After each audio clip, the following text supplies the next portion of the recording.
எல்லோருக்கும் வணக்கம். நான் முதல் தடவை விக்ரமாதித்தன் கதைகள் படித்தது என்னோடய 6ஆம் வகுப்பில். அப்போ படித்த அந்த கதைகளோட தாக்கம் இன்னமும் இருக்குது. வேறு வேறு விதங்களில் விக்ரமாதித்தனோட கதைகள் படிச்சிருந்தாலும் இந்திரா சௌந்தரராஜன் ஆசிரியர் எழுதின விக்ரமா விக்ரமா அப்படிங்கிற நாவலில் இருக்க விக்ரமாதித்தனோட கதைகள் எனக்கு ரொம்ப பிடிச்சது. ஏன்னா அதில் ஒரு முழுமை இருந்தது. அந்த நடை ரொம்ப செழிப்பாக இருந்தது. ரொம்ப பிடிச்ச விஷயம் அப்படின்னா வேதாளம் போடுற புதிர்களும் அதுக்கு விக்ரமாதித்தன் கொடுக்குற விடைகளும். இப்போ இருக்க காலத்துக்கு கண்டிப்பாக அந்த பதில்கள் எல்லாமே ஒத்துக்க முடியாததாக இருக்கலாம், நகைப்புக்குரியதாக இருக்கலாம். அதே மாதிரி நிறைய கோட்பாடுகள் இப்போ இருக்க காலகட்டத்துக்கு ஒத்துக்கப்படாமல் இருக்கலாம். ஒரு எடுத்துக்காட்டு பலதார மனம். ஆனால் இது ஒரு வரலாறாக பார்க்காம கதையாக பார்த்தீங்கன்னா ரசிக்கிறதுக்கு சுலபமாக இருக்கும். உங்களுக்கு இது பிடிக்கும்னு நம்புகிறேன்.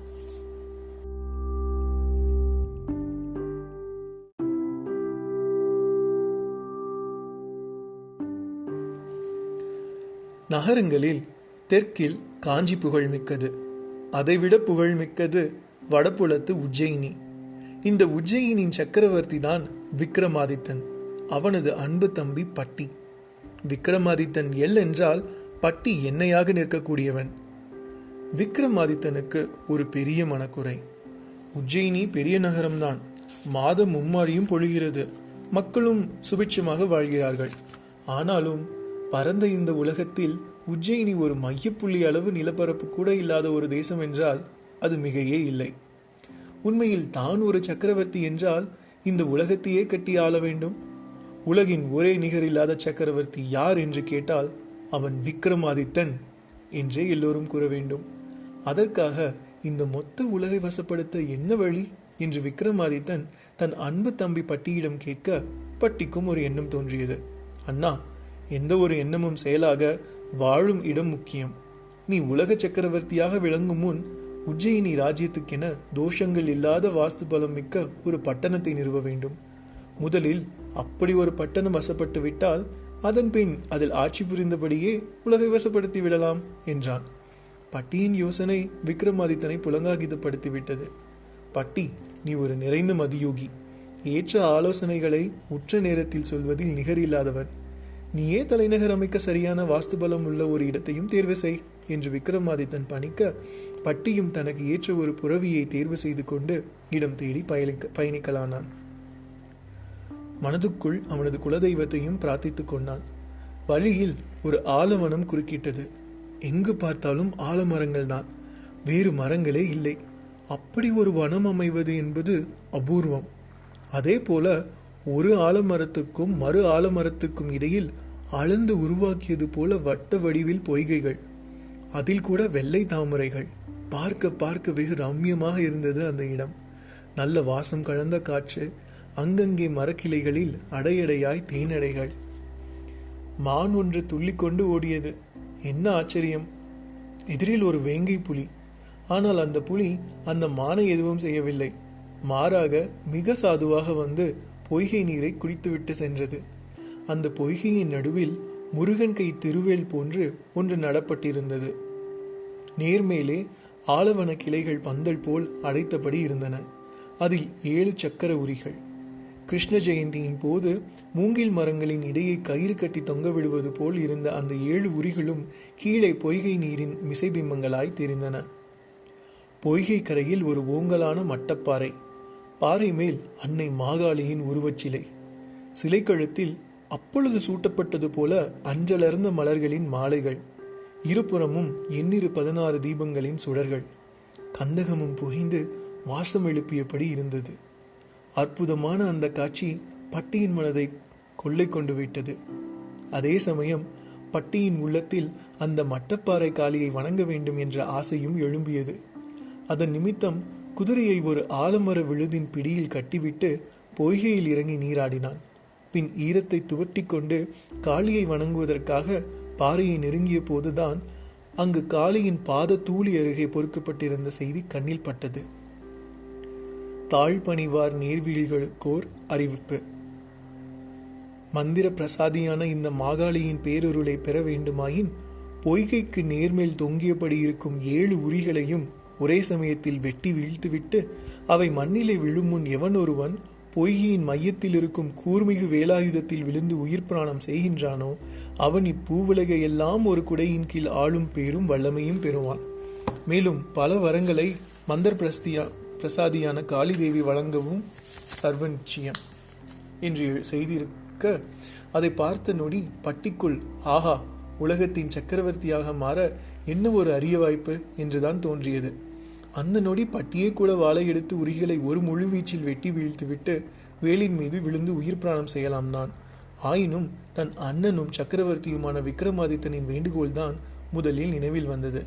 அண்ணா விக்ரமாதித்தா, உனக்கேற்ற அரிய வாய்ப்பு இதோ.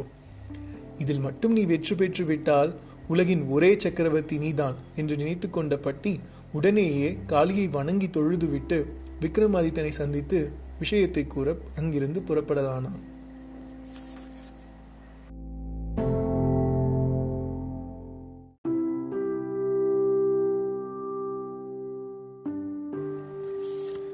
அரண்மனை உப்பரிகையில் திரைச்சீலை ஒன்றில் ஓவியம் வரைந்தபடி இருந்தான் மன்னன் விக்ரமாதித்தன். இதமான தென்றல் காற்றின் வீச்சு, கிளிக்கூட்டம் ஒன்றின் மாநாடு சப்தம், சர்வத்தையும் ரசித்தபடி ஓவியம் ஒன்றை வரைந்து கொண்டிருந்தான். திரைச்சீலைக்கு அருகில் ஒரு வெண்தூகில் மேல் ஒரு பெண்ணின் நீண்ட தலைமுடி பரவி கிடந்தது. அது வளைந்து அலை போல் நீண்டு கிட்டத்தட்ட 3 முழத்திற்கும் மேலிருந்தது. திரைச்சீலையிலோ ஒரு அழகிய பெண்ணின் முகம் மெல்ல உருவாகி இருந்தது. குப்பிகளில் மூலிகை சாந்துகள், கோந்தும் பசையும் கலந்த வண்ணக் கலவைகள், பூனைமுடி புரியும் அணில்வாள் புரியும் ஓவியம் வரைய உதவும் கலன்களாக அருகில் கிடந்தன. அப்பொழுது அந்த உப்பரிகையின் வெண்கல சேகண்டி தும் என்று சப்தித்தது. அதாவது விக்ரமாதித்தனை சந்திக்க சேவகன் ஒருவன் வந்திருக்கிறான் என்று பொருள். வரலாம் என்று விக்ரமாதித்தனும் குரல் கொடுக்க, சேவகன் ஒருவன் பரபரப்பாக உள்ளே நுழைந்து விக்ரமாதித்தன் எதிரில் மிக பணிவோடு வணங்கிவிட்டு வாயை திறந்தான். மன்னாதி மன்னருக்கு பணிவான வந்தனங்கள். தங்கள் அன்பு தம்பியும் நமது மகாமந்திரியுமான பட்டியார் தங்களை சந்திக்க வந்து கொண்டிருப்பதாக தகவல். இப்பொழுதுதான் புறாக்காலில் இருந்த செய்தியை அறிந்தேன். அதையே கூற ஓடோடி வந்தேன். அந்த செய்தி கேட்டு விக்ரமாதித்தன் முகத்தில் உடனே ஒரு பரவசம். நல்லது, நீ போகலாம் என்று விக்ரமாதித்தன் அங்கிருந்தபடியே எகிரி குதித்தான். தம்பி, நீ இவ்வளவு சீக்கிரம் திரும்புவாய் என்று நான் எதிர்பார்க்கவே இல்லை என்று தனக்குத்தானே பேசிக்கொண்டான். அதேபோல் சற்றைக்கெல்லாம் பட்டி அமர்ந்து வந்த புரவி அரண்மனைக்குள் பிரவேசிக்க கட்டியக்காரர்கள் வருகையை வேக வேகமாக எதிரொலித்தனர். மதிர்காவலாளி அது நிமித்தம் மார்பு முழுக்க காற்றை நிரப்பி துந்துபியை முழக்கினான். விக்ரமாதித்தன் காதிலும் அது விழுந்தது. அதே சமயம் அந்த திரைச்சீலை ஓவியம் முற்றாக முடிந்துவிட்டிருந்தது. கண்ணை கவரும் அழகிய ஓவியம். அங்கங்களில் அவ்வளவு திருத்தம். சதைபாகங்கள் எல்லாம் பிடித்து பிடித்து வைத்தது போல் இருந்தன. கால் விரல்களில் ஒரு விரல் மட்டும் ஏனோ சற்று பெரிதாக நீண்டு வளர்ந்திருந்தது. உற்சாகமாக உள்நுழைந்த பட்டி அந்த ஓவியத்தை தான் முதலில் பார்த்தான். பிறகுதான் விக்ரமாதித்தனையே பார்த்தான். அற்புதம், அற்புதம் என்று கட்டிக்கொண்டவன், விக்ரமா, என்ன இது? நமது அரண்மனை பண்டிதர் மகளின் உருவத்தை வரைந்திருக்கிறாய் என்று கேட்க, அப்பொழுதுதான் விக்ரமாதித்தனே அவள் யார் என்று அறிந்தது போல், என்ன, இவள் நமது பண்டிதர் மகளா என்று கேட்டான். ஆமாம், இவள் பெயர் அபிவந்தி, பேரழகி.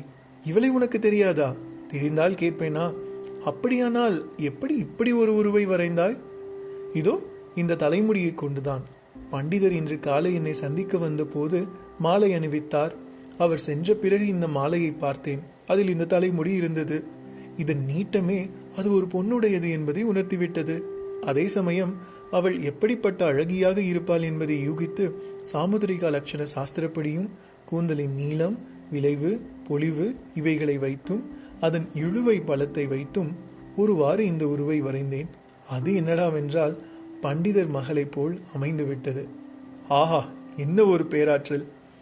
ஒரு தலைமுடியை கொண்டு ஒரு உருவத்தையே உன்னால் உணர்ந்து அதை வரையவும் முடிகிறது என்றால் அதை எப்படி பாராட்டுவேன் நான்? பாராட்டெல்லாம் பிறகு. நீ போன காரியம் என்ன ஆயிற்று? அண்ணா விக்ரமாதித்தா, உன் ஆசை ஈடேறப் போகிறது. நீ இந்த மண்ணுலகின் சக்கரவர்த்தியாக போகிறாய். இப்பொழுதே புறப்படி என்னுடன். எங்கே? புதிய நகரம் அமைக்க இடம் பார்த்து விட்டாயா? நகரம் அமைக்க மட்டுமா, உன்னை உலக மகா சக்கரவர்த்தி ஆக்கவும் வழி இருக்கிறது. தாமதிக்காமல் புறப்படேன் முதலில். பட்டியின் அன்பான கட்டளைக்கு ஏற்ப விக்ரமாதித்தனும் புறப்பட்டான். இருவரும் ஆளுக்கு ஒரு புறவியில் அந்த ஆலவனம் நோக்கி பயணம் செய்தனர். புறவிகள் இரண்டும் காற்றைப் போல பறந்து சென்றன. சில நாழிகை நேரத்திலேயே அந்த ஆலவனம் வந்துவிட்டது. அந்த ஆலவனம் விக்ரமாதித்தனையும் பட்டியையும் வெகுவாக மயக்கியது. தம்பி, நமது ராஜ்யத்திற்கு அருகில் இப்படி ஒரு வனமா? இத்தனை ஆண்டுகளில் நான் ஒரு முறை கூட இந்த பக்கமாக வராமல் போய்விட்டேனே. விக்ரமாதித்தன் செருமாந்தான். இதற்கும் வேலை வர வேண்டும் என்று பெரியோர்கள் சொல்வார்கள் அல்லவா, அது உண்மைதான் என்றான் பட்டியும். அப்படியே காளியின் ஆலயம் அமர்ந்திருக்கும் அந்த பாறை கோவில் அருகே வந்து கோவில் முகப்பில் ஆலவன கிளைகளுக்கு கீழான பொய்கையையும் பார்த்தனர்.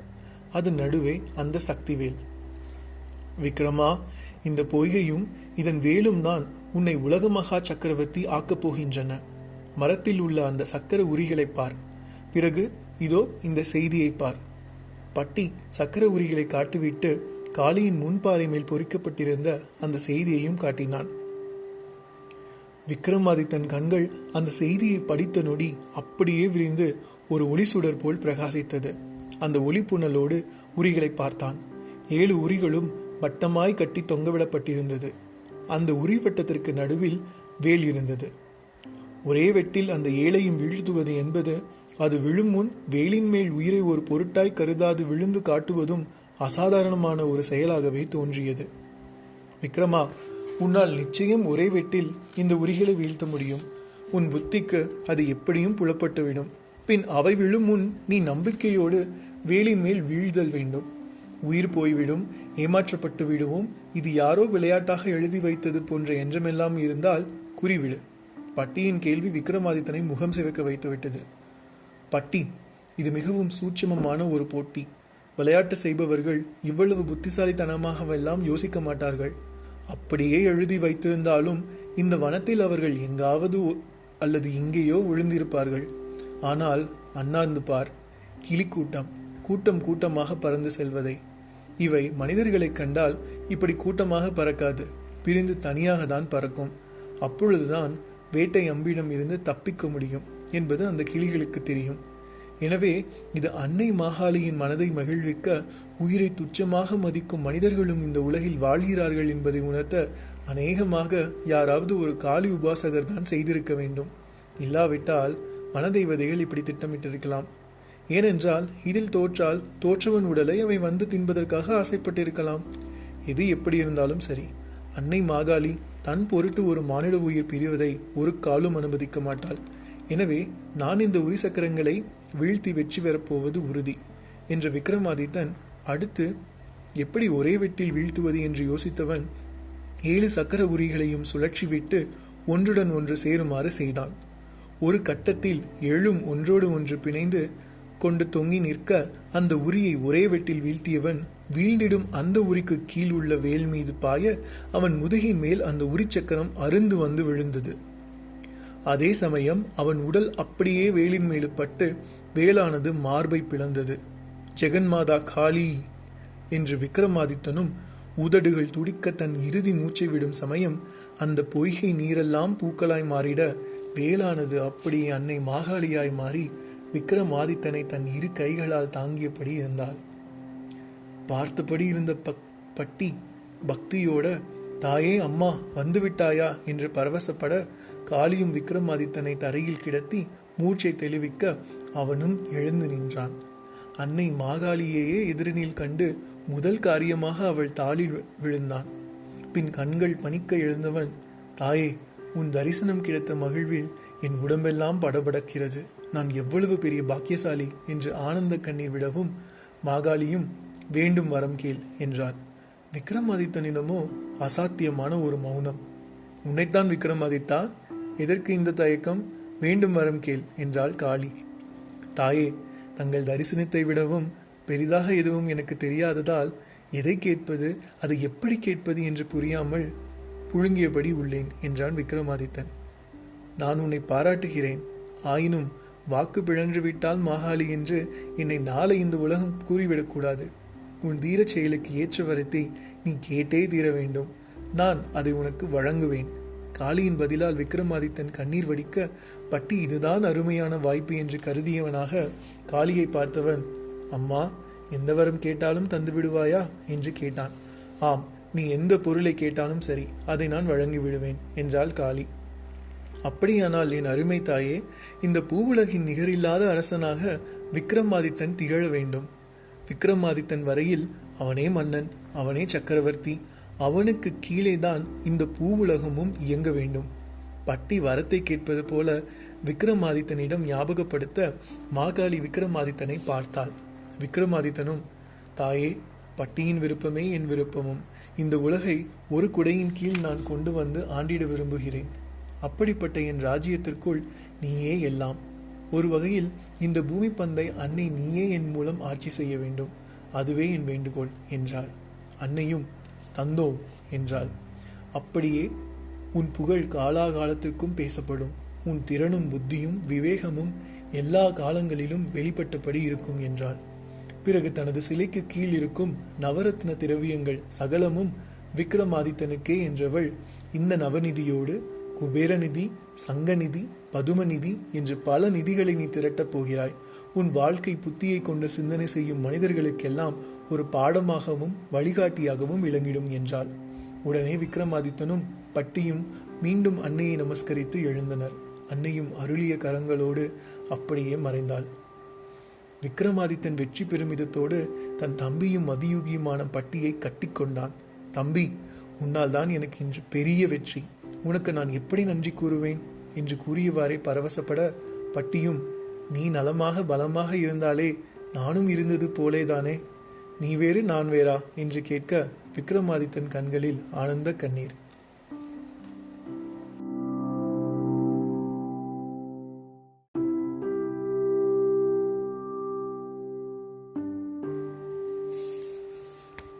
பகுதி 3. உஜ்ஜயினி நகரமே விழாக்கோலம் பூண்டுவிட்டது. எங்கு பார்த்தாலும் வண்ணப்பொடி தூவல்கள், கம்பங்களிலும் வண்ணக்கொடிகளின் படபடப்பு தான். உணவு விடுதிகளில் எல்லாம் இலவச விருந்துபச்சாரம் நடந்து கொண்டிருந்தது. விடுதி என்றில்லாமல் வீடுகளில் கூட விருந்துபச்சாரம்தான். தெருவில் நடந்து சென்றவர்கள் யாராக இருந்தாலும் திரும்பி பார்த்தால் போதும், கையை பிடித்து இழுத்து சென்று பசியார உணவிட்டு சாமரமும் வீசினார்கள். சாப்பிட்டு முடித்த பிறகு வெற்றிலை தாம்பூலம் தந்து ஒரு சயனத்திண்டும் அளித்து ஓய்வெடுத்துக் கொள்ள சொன்னார்கள். ஒரு விதர நாட்டுக்காரர் அந்த விருந்துபசாரத்தை பார்த்து விக்கித்தே போய்விட்டார். வர்த்தக காரணங்களுக்காக நான் உஜ்ஜயினி வந்தேன், ஆனால் சொர்க்கத்துக்கே வந்துவிட்டது போல் இருக்கிறது என்றார். உண்மைதான், இனி இந்த உஜ்ஜயினி ராஜ்யம் சொர்க்கபுரிதான், பூலோக சொர்க்கம் என்று கூறுங்கள். இதன் ஏகபோக சக்கரவர்த்தி எங்கள் மாமன்னர் விக்ரமாதித்தர். அவர் இனி இந்த உஜ்ஜயினிக்கு மட்டும் அரசர் இல்லை, உலகுக்கே அரசர். மொத்தமாய் இந்த க்ஷணத்தில் 56 நகரங்கள், 27 தீவுகள் மற்றும் மனித காலடியே படாத மாநில பரப்பு 2, இது போக 7 சமுத்திரங்கள், 390 நதிகள், இதில் ஜீவநதிகள் மட்டுமே சரிபாதிக்கு மேல். இதற்கும் மேல் பனியால் சூழ்ந்த இமயம், நெருப்பை கக்கும் 9 எரிமலைகள் என்று இந்த உலகின் அனைத்து பாகத்திற்கும் எங்கள் விக்ரமாதித்தரே சக்கரவர்த்தி. அன்னை மாகாளியின் அருளாசியால் நேர்ந்த ஒரு நல்ல மாற்றம் இது. உலகில் எங்கெல்லாம் அரசர் பெருமக்கள் இருக்கிறார்களோ அவர்களுக்கெல்லாம் ஒரு சேர கனவும் அதில் எங்கள் சக்கரவர்த்தி அவர்களின் உருவமும் தோன்றிட அவர்களுக்கெல்லாம் எங்கள் சக்கரவர்த்தியே மகா புருஷராகவும் தெரிந்திருக்கிறார். அவர்கள் ஒன்று கூடி எங்கள் சக்கரவர்த்தியை போற்றி பாராட்டி தங்கள் சக்கரவர்த்தியாகவும் ஒப்புக்கொண்டிருக்கின்றனர். அதன் எதிரொலியாக மழையின்றி பிழைப்பட்டு கிடந்த மண்ணில் எல்லாமும் நல்ல மழை பொழிந்து அங்கு வாடிய பயிர்கள் எல்லாமும் துளிர்த்து விட்டன. சாக கிடந்த பசு ஒன்றும் எங்கள் சக்கரவர்த்தியின் திருக்கைப்பட்டு துள்ளி எழுந்த விந்தை நிகழ்ந்துள்ளது. எங்கள் சக்கரவர்த்தியை பார்த்து உலகமே வியக்கிறது தெரியுமா? விதர நாட்டுக்காரர் தன் காதில் விழுந்த செய்தியை கேட்டு அப்படியே ஸ்தம்பித்து நின்று விட்டார். இந்த நாட்டு மக்களுக்குத்தான் மன்னன் பேரில் என்ன ஒரு பற்று என்று வியப்பு அவருக்குள் மேலும் கூடிப்போனது. அந்த வேலை பார்த்து அவர் பார்க்கும்படியாக தெருவில் அளவில் சற்றே பெரியதும் 4 புறவிகளை உடையதுமாய் ரதம் ஒன்று வெகு வேகமாக சென்றது. அதை அந்த விதர நாட்டுக்காரர் பார்க்கவும் விடுதிக்காரர் அதற்கும் விளக்கமளித்தார். அந்த ரதம் எங்கள் அரசரின் அருமை தம்பியான பட்டியாருடையது.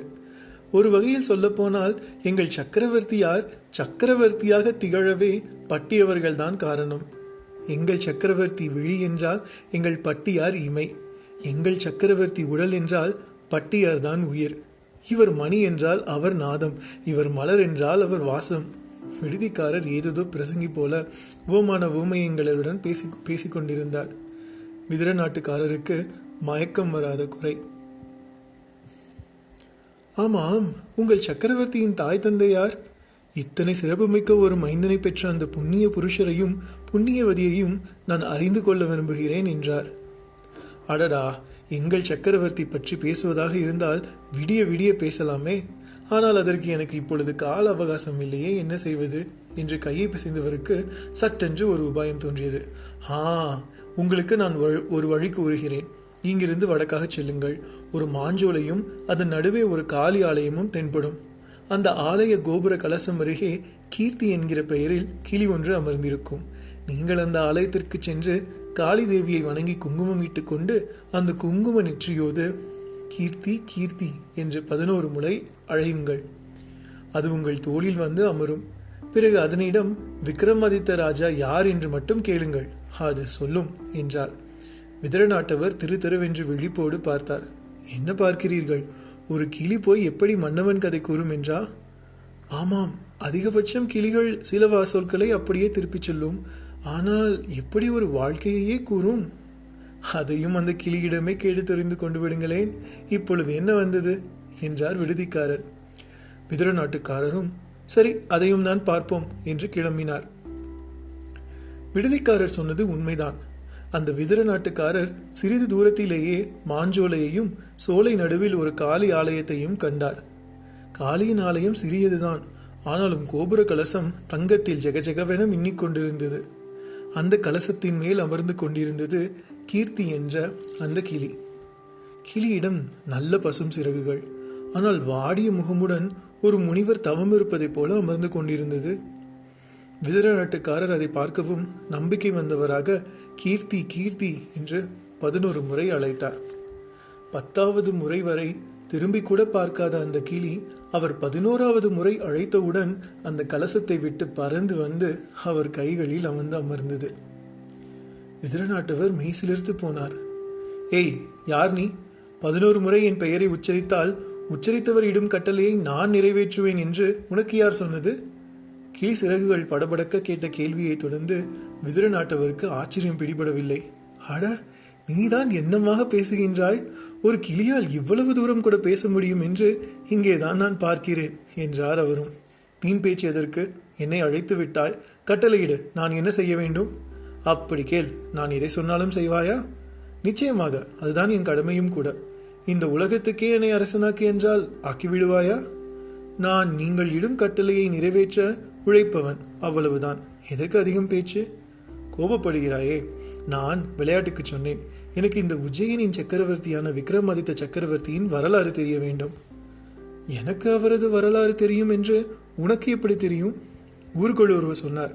கீர்த்தியை விட்டால் மகாராஜா கதை சொல்ல இங்கு யார் இருக்கிறாய் என்றும் கேட்டார். அப்படியா சொன்னார்கள்? என்னை எல்லோரும் வாயாடி என்று திட்டிக் கொண்டிருப்பதாக அல்லவா நினைத்து கொண்டிருந்தேன். அது உன் பிழை. சரி, எனக்கு மகாராஜாவின் கதையை கூறு. உலகில் எவ்வளவோ ராஜாக்கள், ஆனால் விக்ரமாதித்த மகாராஜாவிடம் மட்டும் அப்படி என்ன சிறப்பு என்று எனக்கு தெரிந்தாக வேண்டும். அது தெரிந்தால் நீ பூரித்து போவாய். இந்த உலகில் எவ்வளவோ போய் பிறக்கிறார்கள், இறக்கிறார்கள். ஆனால் விக்ரமாதித்த மகாராஜா போல் ஒரு பிறப்பு அபூர்வத்திலும் அபூர்வம்.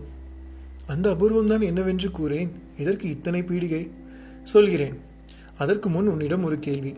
என்னை பற்றி உன்னிடம் சொல்லியது யார்? அதை மட்டும் கூறிவிடு. ஒரு விடுதிக்காரர், பெயர் மகிஷவர்த்தனன் என்று நினைக்கிறேன். ஓ, மகிஷவர்த்தனா, நல்லது. உனக்கு விக்ரமாதித்த கதையை, சக்கரவர்த்தியின் கதையை கூறினால் நீதான் நான் கதை சொல்லியதை கேட்கும் 108வது நபர். இதற்கு முன்பாக 107 பேரை இப்படி என்னை நோக்கி அனுப்பியதும் மகிஷவர்த்தனன் தான். அதனால் என்ன? என்ன அப்படி கூறிவிட்டாய்? விக்ரமாதித்த மகாராஜா கதையை கேட்பவர் சொல்பவர் இருவருக்குமே நலங்கள் ஏற்பட வேண்டும் என்பது அன்னை காளியின் அருள் வாக்குறுதி. அது மட்டுமல்ல, எங்கள் சக்கரவர்த்தி இப்பொழுதுதான் உலகத்துக்கு சக்கரவர்த்தி ஆகியுள்ளார். அடுத்து அவர் 14 புவனங்களுக்கும் சக்கரவர்த்தி ஆகிட இருக்கிறார். போதும் போதும், நீ கதையை தொடங்குகிறேன்.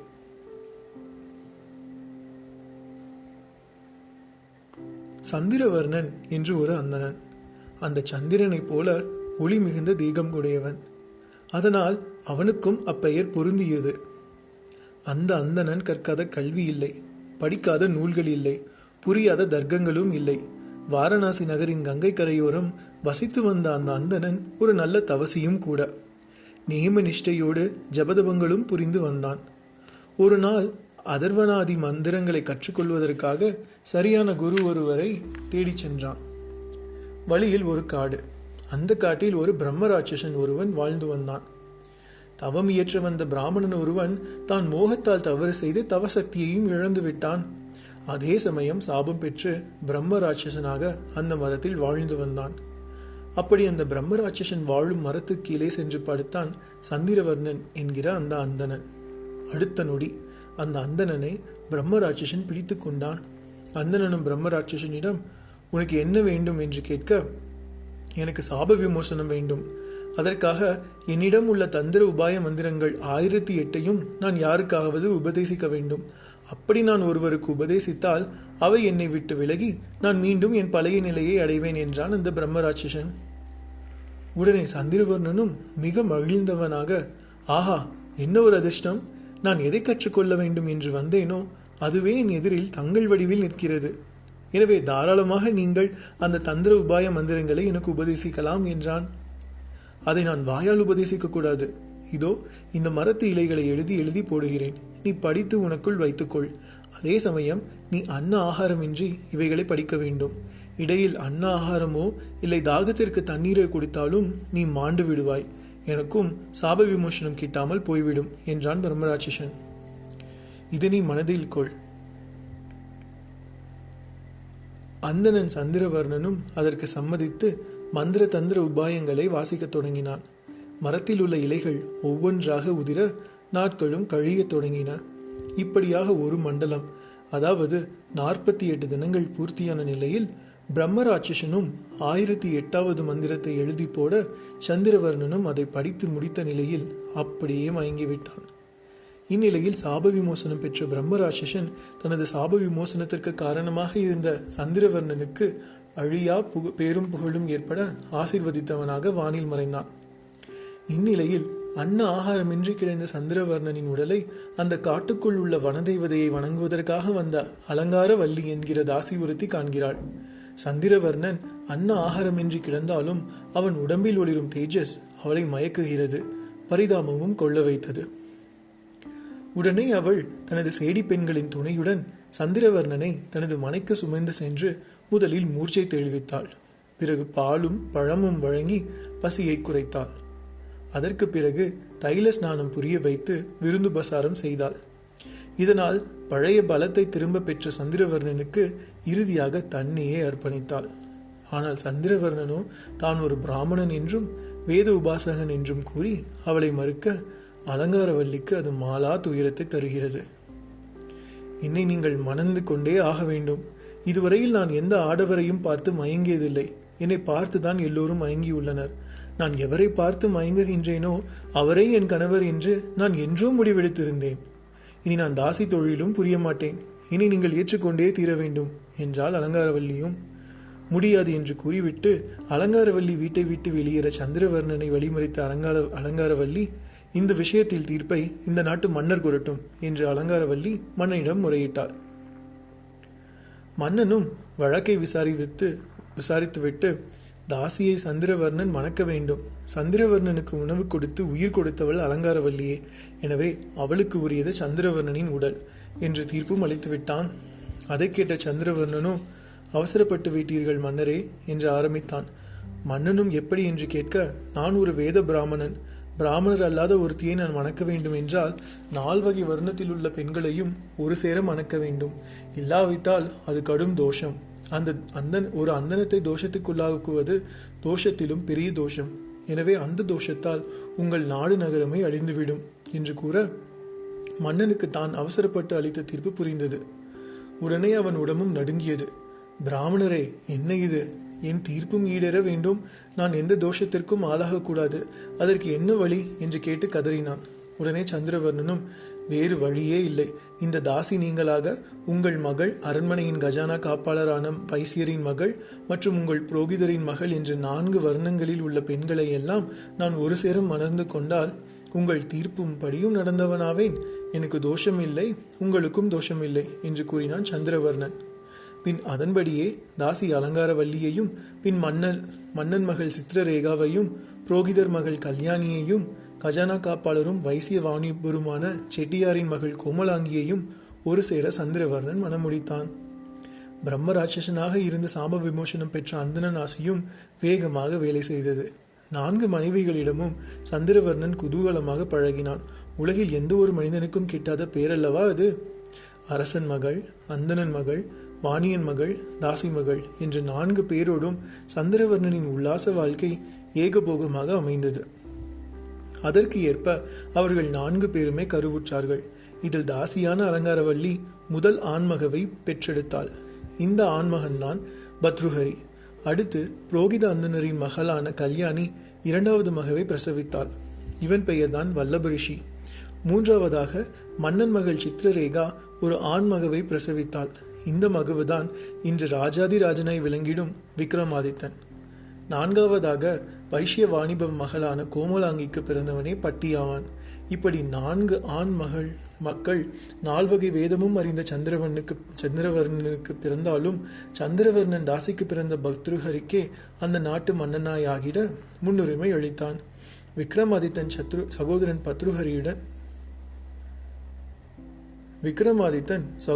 பத்ருஹரியிடம் அரசியல் பயின்றான். அதே சமயம் அந்தன புரோகிதருக்கு பிறந்த வல்லபரிஷியோ தன் குலதர்மப்படி வேத பிராமணராகி புரோகிதத்திலேயே சென்றுவிட, வைசிய செட்டியாரின் மகளுக்கு பிறந்த பட்டி மட்டும் தனக்கேயுரிய வர்ண சிறப்போடு நாட்டு நிதி நிர்வாகத்தை கவனிக்கலானான். தனது அண்ணன்மார்கள் போற்றும் தம்பியாகவும் திகழ்ந்தான்.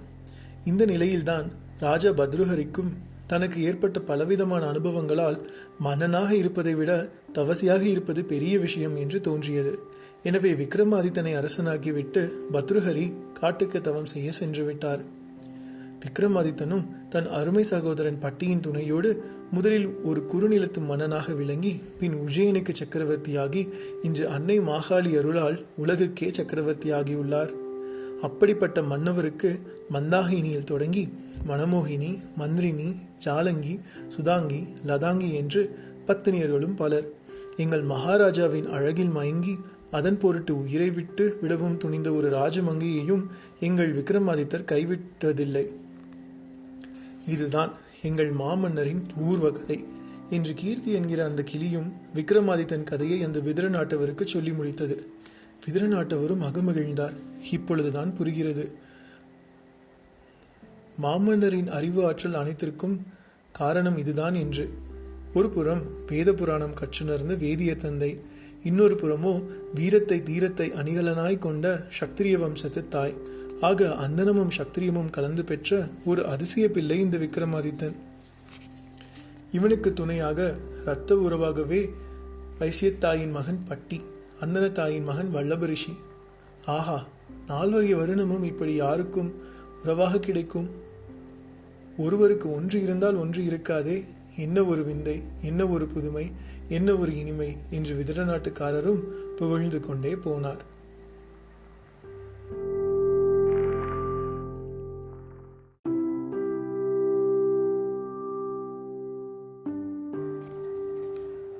விக்ரமாதித்தன் கதைகள் பகுதி 4. தேவலோகம். சொர்க்கத்துக்கு எவ்வளவோ இலக்கணங்கள். அதில் ஒன்றுதான் இந்திரன் ஆட்சி செய்யும் தேவலோகமும். ஆனாலும் ஏனோ இந்திரன் முகத்தில் மகிழ்ச்சியே இல்லை. அவனை ஒரு பெருங்கவலை ஆட்டி படைத்துக் கொண்டிருப்பதாக தோன்றியது. மிக சரியாக அங்கு வந்த நாரதரும் அதை கச்சிதமாக ஊகித்தார். சாதாரணமாக திரிலோக சஞ்சாரியான நாரதரை எப்பொழுது எங்கு யார் கண்டாலும் வணங்கி வரவேற்பார்கள். நாரதர் அந்த அளவுக்கு அனைவருக்கும் பொதுவானவர். தேவர் அசுரர் என்று மட்டும் இல்லாமல் மும்மூர்த்திகளுடனும் முப்பெருந்தேவியருடனும் கூட பிள்ளை போல பழகுபவர். அவருக்கு எங்குமே ஒரு தனியிடம்தான். நாராயண என்று அவர் குரல் கேட்டாலே போதும், எல்லோருக்கும் ஒரு உற்சாகம் வந்துவிடும். அப்படிப்பட்டவர் வந்தும் இந்திரன் கவலையில் இருந்து விடுபடவில்லை என்னும் போதே நாரதருக்கு விளங்கிவிட்டது. நாராயண, என்ன இந்திரா, பூலோகத்தில் வெறித்தனமாய் தவமிருக்கும் விஸ்வாமித்திரர் பிற்றிய கவலையா என்று பேச்சை அவரே ஆரம்பித்தார். அதன் பிறகே இந்திரன் கவனம் கலைந்தது. ஓ நாரதரா, வாருங்கள் வாருங்கள். அதுதான் வந்துவிட்டேனே. என்ன தேவேந்திரா, உனக்கு கூடவா கவலை என்றார் நாரதர். மானுட மாயை போல தெய்வ மாயை என்றும் ஒன்று உண்டல்லவா என்றார் இந்திரன். உனது மாயையாகிய கவலைக்கு காரணம்? அதுதான் தொடக்கத்திலேயே சரியாக ஊகித்து விஸ்வாமித்திரரா என்று கேட்டீரே, அவரேதான். அவரது கடுந்தவம் உனக்கு அவ்வளவு அச்சமூட்டுகிறதா என்ன? ஏன், உமக்கு பயமாக இல்லையா? அவர் என்ன மோட்சகதிக்கும் சொர்க்க பதவிக்குமா தவம் இருக்கிறார்?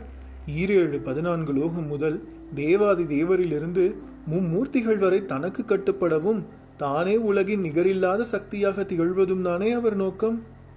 சரி, அதனால் என்ன? தகுதி இருந்தால் கிடைத்து விட்டு போகிறது. நாரதரே, என்ன பேச்சு இது? விஸ்வாமித்திரருக்கு இருப்பது பேராசை, அதை புரிந்து கொள்ளுங்கள். சரி, என்ன செய்வதாக உத்தேசம்? தவத்தை எப்படியாவது தடுத்து நிறுத்த வேண்டும். எப்படியாவது என்றால்? அதுதான் விளங்கவில்லை. பஞ்ச பூதாதியர்களை கேட்டேன். அவர்கள் தவசியை குலைக்க முயல்வது பெரும் பாவம் என்று ஒதுங்கிவிட்டனர். நானே நேரில் செல்லலாம் என்றாலும் தயக்கமாக இருக்கிறது. இந்திரனின் பதட்டம் நாரதரை சிரிக்க விட்டது. என்ன சிரிப்பு நாரதரே, எப்படி இந்த நிலையில் உங்களால் சிரிக்க முடிகிறது? சிரிக்காமல் கையில் வெண்ணெயை வைத்துக்கொண்டு நெய்க்க அலைகிறீர்களே. நானா? என்ன சொல்கிறீர்கள்? எதற்கு இருக்கிறார்கள் ஊர்வசியும் ரம்பையும்? அழகிய பெண்ணின் மேல் மையம் கொண்டு அதன் காரணமாய் படாது பாடப்பட்ட உனக்கே உன்னிடம் இருக்கும் அந்த அழகிகளின் சக்தி தெரியவில்லையே. அவர்களால் விஸ்வாமித்திரின் தவத்தை கலைக்க முடியுமா? அவர்களில் ஒருவரால் தான் முடியும். யாரை அனுப்புவது? அதை ஒரு தடவை போட்டி வைத்து நீயே தீர்மானம் செய். நல்லது, மிக நல்ல முடிவு. இப்பொழுதே ஏற்பாடு செய்கிறேன். இந்திரனுக்கு ஒரு புது வழி கிடைத்துவிட்ட தெம்பு முகத்தில் நன்கு தெரிந்தது. தொடர்ச்சியாக 3 தினங்கள் ஊர்வசியும் ரம்பையும் ஆடியதுதான் மிச்சம்.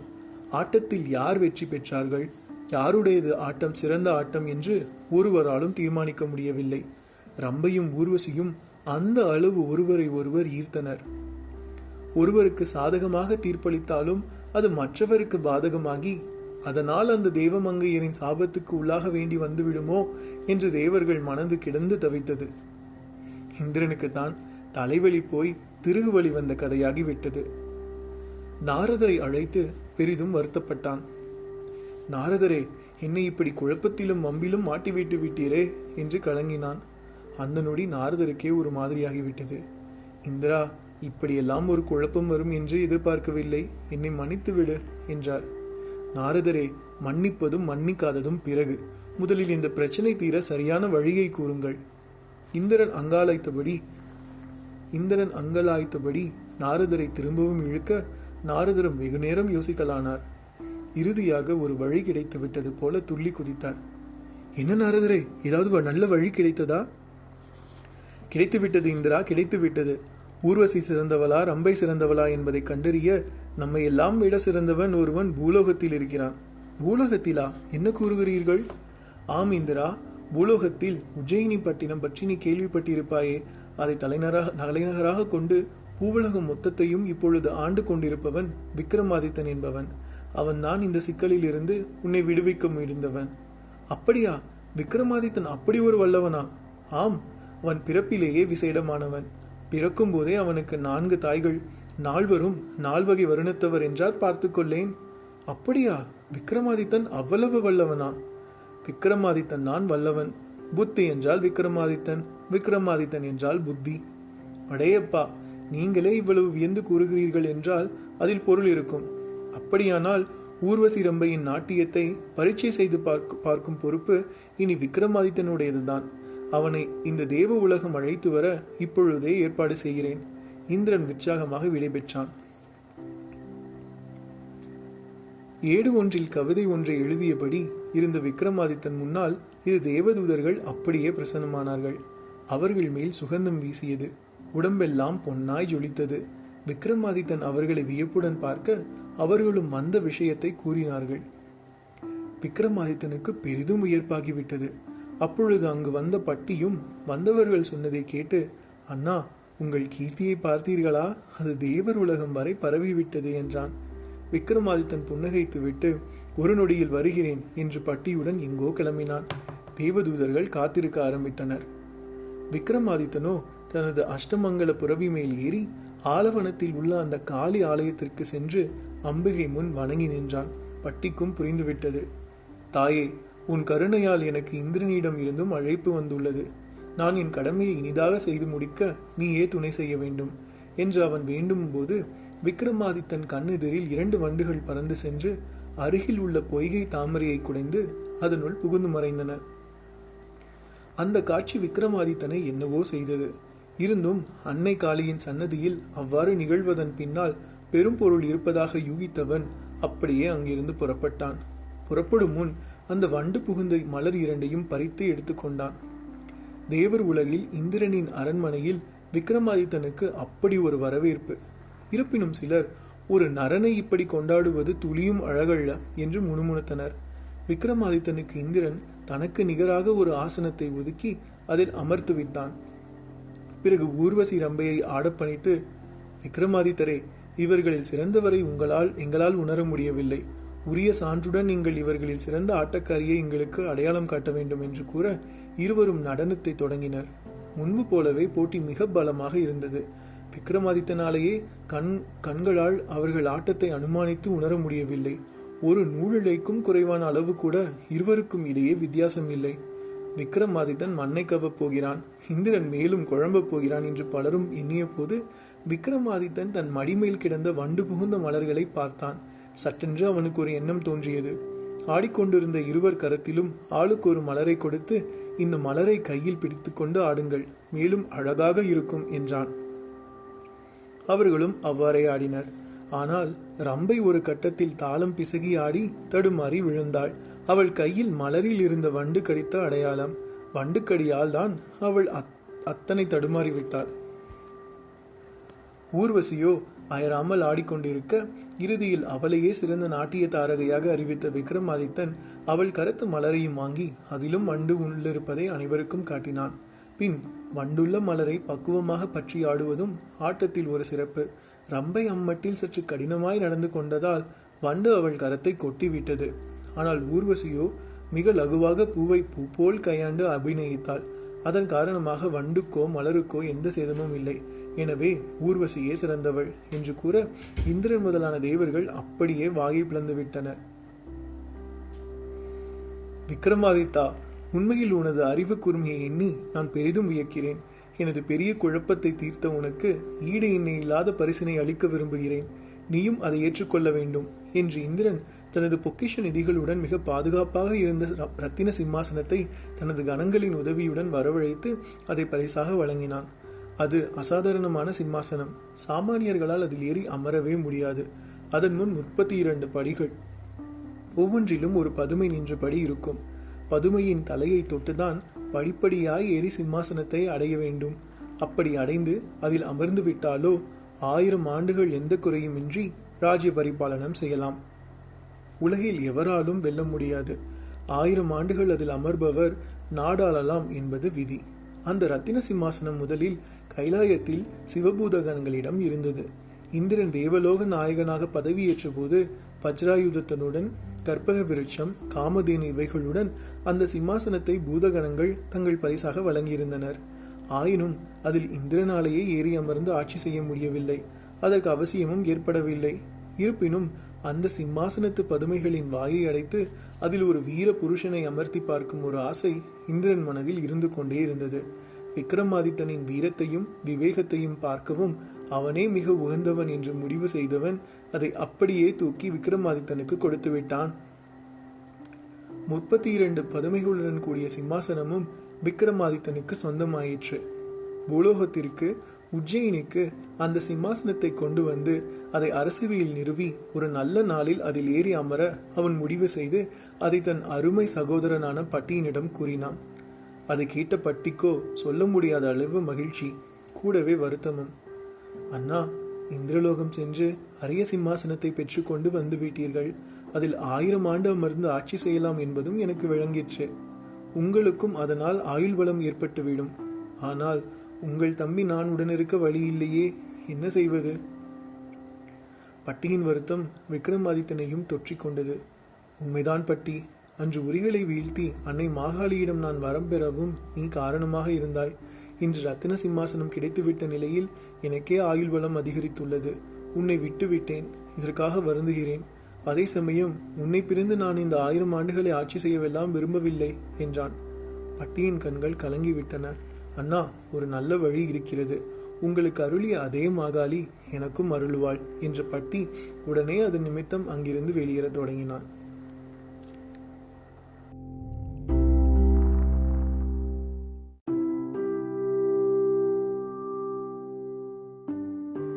விக்ரமாதித்தன் கதைகள் பகுதி 5. ஆசிரியர் இந்திரா சௌந்தரராஜன். உஜ்ஜயினி ராஜ்யம் இப்பொழுது முன்போல் இல்லை. திரும்பிய திசையெல்லாம் கோலாகலம், பார்க்கும் இடமெல்லாம் பரவசம் என்று ராஜ்யம் முழுக்க கொண்டாட்டங்கள். வறுமைக்கு வறுமை வந்துவிட்ட ஒரு பொன்னான நிலை ராஜ்யம் முழுக்க நிலவிக் கொண்டிருந்தது. பாரத தேசத்தின் தலைப்பகுதி நாடான அதை நோக்கி மற்ற திசையை சேர்ந்த நாட்டுக்காரர்கள் எல்லோரும் வந்து குவிய தொடங்கிவிட்டனர். உஜ்ஜயினி ஒரு சக்திபுரி, அங்கே நடந்து கொண்டிருப்பது ஒரு தேவ ஆட்சி என்கிற எண்ணம் பரவியதாலும் தங்கள் சக்கரவர்த்தி விக்ரமாதித்தன் ஒரு காளி அருள் பெற்ற மாவீரன், அவனை காண கொடுத்து வைத்திருக்க வேண்டும் என்பதாலும் அலையலையாய் மக்கள் உஜ்ஜயினி அரண்மனை நோக்கி வந்த வண்ணம் இருந்தனர். எங்காவது 2 பேர் சந்தித்துக் கொண்டால் அவர்கள் பேசிக்கொள்வது உஜ்ஜயினி பற்றியும் விக்ரமாதித்தன் பற்றியுமாகத்தான் இருந்தது. பொதுவில் ராஜ தரிசனம் தரித்திர விமோசனம் என்று ஒரு நம்பிக்கை உண்டு. அதற்காகவும் தங்கள் தரித்திரம் நீங்கவும் விக்ரமாதித்தனை பார்த்துவிட வேண்டும் என்று பல அந்தணர்கள் ஒரு குழுவாகவே உஜ்ஜயினி நோக்கி வந்தபடி இருந்தனர். இந்த தகவல்கள் எல்லாம் அமைச்சர்கள் மூலமும் செய்தியாளர்கள் மூலமும் விக்ரமாதித்தனுக்கு தெரிவிக்கப்பட்டது. ஆனாலும் விக்ரமாதித்தன் இதனால் சந்தோஷப்பட்டது போல தெரியவில்லை. இந்திரலோகம் சென்று இந்திரனை மகிழ்வித்து ரத்தின சிம்மாசனம் பெற தெரிந்த தனக்கு தன் அருமை சகோதரன் பட்டி பற்றியோ மற்ற 2 சகோதரர்கள் வல்லப ரிஷி பார்த்ருஹரி குறித்தோ சிந்திக்க தெரியாமல் போய்விட்டதே என்கிற கவலை அவனை ஆட்டி வைத்தது. ச, என்ன ஒரு சுயநலம் எனக்கு! பெரிய தேசம் என்று வேண்டும் என்று ஆசைப்பட்டேன். உலகையே ஒரு குடைக்கு கீழ் வந்து ஆட்சி செய்யவும் ஆசைப்பட்டேன். அதற்காக அன்னை காளிமுன் உயிரை தத்தம் செய்யவும் அஞ்சவில்லை. இவ்வளவு ஆசைகளுள்ள எனக்குள் சகோதரர்கள் மேலும் அவர்களும் சிறந்த சாதனையர்களாக திகழ வேண்டும் என்கிற எண்ணமும் தோன்றாது போய்விட்டதே. இதில் வல்லப ரிஷியும் பார்த்ருஹரியுமாவது பரவாயில்லை. ராஜ்யபேரம் எதற்கு என்று ஒதுங்கி வனம் புகுந்து ரிஷிகளாகிவிட்டார்கள், முற்றும் துறந்த ஞானிகளாகிவிட்டார்கள். ஆனால் பட்டி அப்படி அல்லவே. எனக்கென்றே வாழ்பவன் அல்லவா அவன். ஆலவனம் பற்றியும் அங்குள்ள உரிகளை ஒரு வெட்டில் வீழ்த்தினால் அதன் காரணமாக நவநீதி கிட்டும், அன்னை காளியருள் கிட்டும் என்றெல்லாம் எனக்கு சொன்னவனே பட்டிதானே. அப்படிப்பட்ட பட்டியை விட்டுவிட்டு நான் மட்டும் 1000 ஆண்டுகள் இந்த பூமியில் வாழ்ந்து எதை சாதிக்கப் போகிறேன்? விக்ரமாதித்தன் மனது அலைப்பாய்ந்து கொண்டே இருந்தது. அதை யார் உணர்ந்தார்களோ தெரியாது. விக்ரமாதித்தன் பிரேமைக்குரிய இல்லக்கிழத்தி ரத்தின சிங்காரி உணர்ந்தாள். விக்ரமாதித்தன் பேராண்மை மிகுந்தவன்.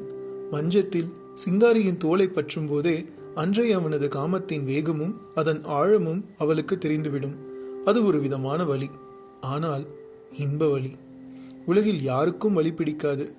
ஆனால் அந்த வலி சிங்காரிக்கு மிக பிடிக்கும். சிங்காரிக்கு மட்டுமா? உலகில் பெண்கள் பலருக்கு பிடித்த ஒரே வலி அது. ஆனால் அப்படி ஒரு வலி என்று விக்ரமாதித்தன் தொட்டபோது ஏற்படவில்லை. அவள் அன்று மிகுந்த வாசனை உடையவளாக மனம் மிகுந்த திரவியங்களை பூசி குளித்திருந்தாள். அவனுக்கு மிக பிடித்த குங்கும நிறத்தில் துகில் அணிந்திருந்தாள். கூந்தலை பட்டுப்பூரிகளால் கட்டுவதும் விக்ரமாதித்தனுக்கு பிடிக்காது. அதனால் அவைகளை கட்டாமல் அவிழ்த்து விட்டிருந்தாள். இதனால் ஒவ்வொரு கேசமும் ஒரு இளைத்த கரும் பாம்பென வளைந்து ஓடி அவள் தோள்மேல் புரள்வது போல் இருந்தது. மொத்தத்தில் சரச சல்லாபத்தில் மூழ்கப் போகிறோம் என்றிருந்தவளுக்கு விக்ரமாதித்தனின் வாடிய முகம் ஏமாற்றத்தையே அளித்தது. விக்ரமாதித்தன் என்றால் வீரன் என்று பொருள். விக்ரமாதித்தன் என்றால் விவேகி என்று பொருள். விக்ரமாதித்தன் என்றால் செல்வந்தன் என்று பொருள்.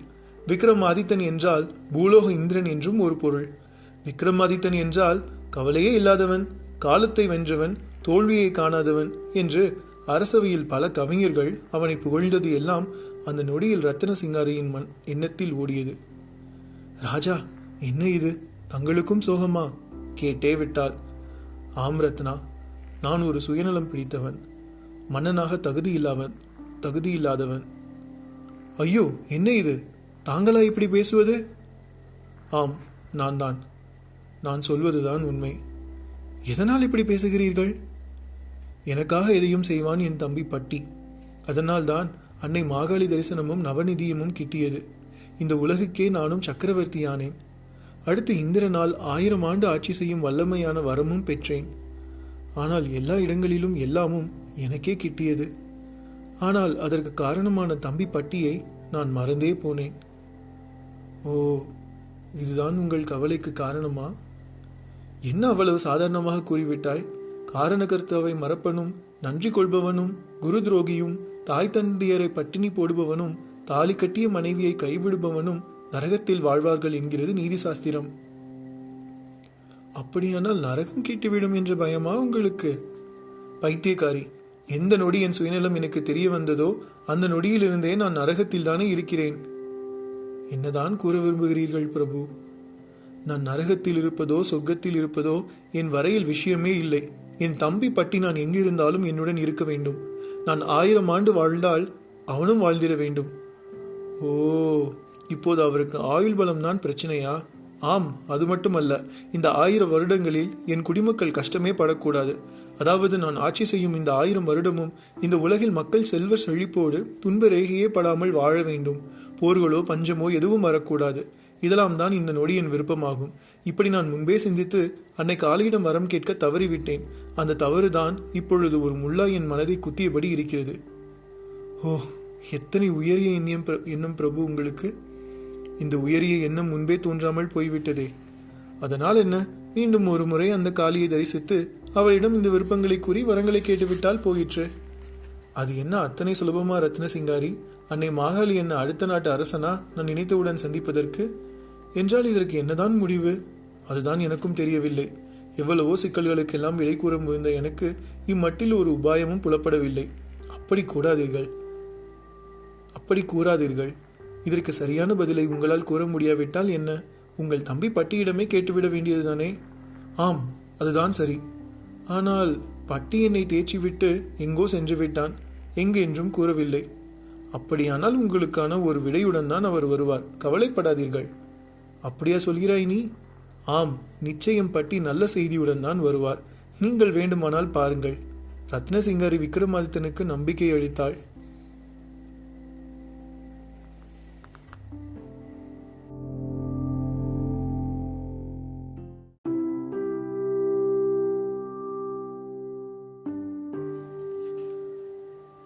விக்ரமாதித்தன் கதைகள் பகுதி 6. ஆசிரியர் இந்திரா சௌந்தரராஜன். நள்ளிரவு நேரம். வானில் நட்சத்திர புள்ளிகளின் கண் சிமிட்டலுக்கு நடுவே ஒரு வெள்ளை பந்தாய் ஒளியை சிந்திக் கொண்டிருந்தது முழு நிலவு. அந்த பௌர்ணமி நாளில் கீழே ஆலவனம் நோக்கி தன் வெள்ளை புரவி மீது விரைந்து கொண்டிருந்தான் பட்டி. அவன் மனதுக்குள் ஆலவனத்து காளி உருவம்தான் நிரம்பி வழிந்தபடி இருந்தது. காளி தேவி ஒரு உக்கிர தேவதை. தன்னை துதிக்கும் பக்தர்களுக்கு அருள் செய்ய அவள் இரவு பொழுதை தான் தேர்வு செய்வாள். எனவே இரவானால் போதும், மாயப்பறவை ஒன்றின் மேல் ஏறி நகர்வலம் வர தொடங்கி விடுவாள். உலகின் உயிர்கள் எல்லாம் சூரியனின் ஒளியில் இருந்துதான் தோன்றின. அந்த சூரியனின் ஒளி முற்றிலும் அடங்கிய நிலையில் இருக்கும் வேளைதான் நடுநிசி. நடுநிசி என்பது ஸ்தூல உயிர்களுக்கு நேர் எதிரான காலம். சூட்சும உயிர்கள் அந்த வேளையில்தான் துள்ளி எழும். அவை காளிக்கு கட்டுப்பட்டவை. காளி என்பவளோ காலம் என்கிற விஷத்தில் இருந்து தோன்றியவள். விஷமானது உயிரை பறிப்பது, உயிர் வாழும் கூடாகிய உடம்பை நசிப்பது. எனவேதான் உடம்பில் உள்ள சூட்சும உயிர்கள் தங்கள் தலைவியாக காளியை கொண்டு அவளுக்கு கட்டுப்பட்டு ஏவல் செய்யவும் தயாராக இருந்தன. மோட்சகதி ஏற்படும் வரை அவை காளியையே வலம் வந்தாக வேண்டும். காளியும் அவைகளை அனுதினமும் ரட்சிக்க அவை அடைந்து கிடக்கும் பாழ்மனை மற்றும் சுடுகாடுகளுக்கெல்லாம் விஜயம் செய்வாள். இப்படிப்பட்டவளை வசியம் செய்ய மந்திரம் உள்ளது. குறிப்பிட்ட சில மந்திரங்கள் அவளை அப்படியே கட்டி இழுத்து வந்து ஜெயிப்பவர் முன் நிறுத்திவிடும். ஆனால் அவளை அழைப்பது பெரியதல்ல, அவளது தரிசனமும் பெரிதல்ல. சரியான காரணம் மிக முக்கியம். இதெல்லாம் பட்டியும் அறிந்ததை வைத்திருந்தான். எனவே ஆலவனம் நோக்கி செலுத்தி கொண்டிருந்த புரவியை சற்றே தேக்கி நிறுத்தியவனாக சிந்தித்தவன் உஜ்ஜயினி ராஜ்யத்தின் எல்லையில் அமைந்திருக்கும் மயானத்திற்கு செல்வதே புத்திசாலித்தனம் என்று கருதி மயானம் நோக்கி புரவியை செலுத்தினான். வழக்கமாய் உஜ்ஜயினி மயானம் எப்பொழுதும் பிணங்கள் எரியும் கணங்களுடன் புகைமூட்டம் சூழ்ந்த நிலையில்தான் இருக்கும். ஆனால் பட்டி சென்ற சமயம் மயானத்தில் ஒரே ஒரு சடலம்தான் வெந்து கொண்டிருந்தது. அது பட்டிக்கு ஆச்சரியமளித்தது. பட்டியை அந்த நடுநிசையில் பார்த்த சுடுகாட்டு புலையனும் ஓடோடி வந்தான். மகாமந்திரியாருக்கு என் பணிவான வந்தனங்கள் என்று சாஷ்டாங்கமாய் காலில் விழுந்தான். பட்டியின் பார்வையோ சுடுகாட்டை ஊடுருவியது. மந்திரியார் இந்த சுடுகாட்டில் இந்த நள்ளிரவில் யாரை தேடுகிறீர்கள் என்று கேட்டான் புலையனும். அது என்ன, ஒரே ஒரு சடலம்தான் எரிந்து கொண்டிருக்கிறது, ஆச்சரியமாய் இருக்கிறதே. இதில் ஆச்சரியமடைய என்ன இருக்கிறது மந்திரியாரே? நமது ராஜ்யத்தில் எல்லோரும் எல்லாமும் பெற்றிருப்பதால் அவர்களுக்கு துக்கம் என்கிற ஒன்றே இல்லை. முதியவர்கள் கூட விக்ரமாதித்த ராஜா காலத்தில் தாங்கள் பெருமையாக நினைக்கிறார்கள். இதனால் அவர்களை நோய் நொடி கூட நெருங்க அஞ்சுகிறது. யமன் கூட நமது பட்டணத்துக்குள் நுழைந்து உயிரை கொண்டு செல்ல தயங்குகிறான். இதுதான் நிலைப்பாடு. பலே, என் அண்ணாவின் ஆட்சிதான் எத்தனை இனியது. அதை ஒரு புலையனாகிய உன்வாயால் கேட்கும் பொழுது மனம் களிப்பில் துள்ளுகிறது. அது சரி, இந்த ஒரு உயிர் மட்டும் எப்படி போனது? இந்த உயிருக்குரியவன் நமது நாட்டவனே அல்ல. இவன் ஒரு யாத்ரிகன், அதிலும் 100 வயதை கடந்து விட்டவன். இங்கே வாழத்தான் நான் கொடுத்து வைத்திருக்கவில்லை, குறைந்தபட்சம் உயிரையாவது இங்கே விடுகிறேன் என்று என் எதிரிலேயே கூறிவிட்டு மரணத்தை தழுவியவன். அடடா, இவனும் பிழைத்திருந்தால் நன்றாயிருந்திருக்குமே. உண்மைதான். நல்லது மந்திரியாரே, தாங்கள் இவ்வேளையில் இந்த மயானம் வர காரணம்? உன்னிடம் சொல்வதற்கென்ன? நான் என் குலதெய்வமான மாகாளியை தரிசிக்க வந்தேன். நடுநிசையில் அவளை தரிசிப்பது மிக சிறந்ததல்லவா? அப்படியானால் இந்த சுடுகாட்டு பாதாள காளியை தரிசிக்க வந்திருக்கிறீர்கள் என்று கூறுங்கள். பாதாள காளியா? ஆம் மந்திரியாரே, தங்களுக்கு தெரியாதா? இந்த சுடுகாட்டு மாந்திரிக வித்தை பயில வரும் மாந்திரிகர்கள் முதலில் மாயாவிகள் பலரும் வணங்கி வழிபடும் தெய்வம் அவள். ஆனால் என்ன, சற்று இரத்தப்பசி பிடித்தவள் அவள். காளி என்றாலே அவள் பசிக்கும் இரத்தமும் சதையும் தானே வேண்டும். விஷயத்துக்கு எதிராக அனுதினமும் வளருபவை உயிர் உடம்புகள். எனவே அதை சம்ஹரிப்பதில்தான் அவளுக்கு பரம திருப்தி. அது சரி, அந்த பாதாள ஆலயம் எங்கிருக்கிறது? பட்டி கேட்க புலையன் ஒரு தீப்பந்த உதவியுடன் பட்டியை ஆலயத்திற்கு அழைத்துச் செல்லத் தொடங்கினான்.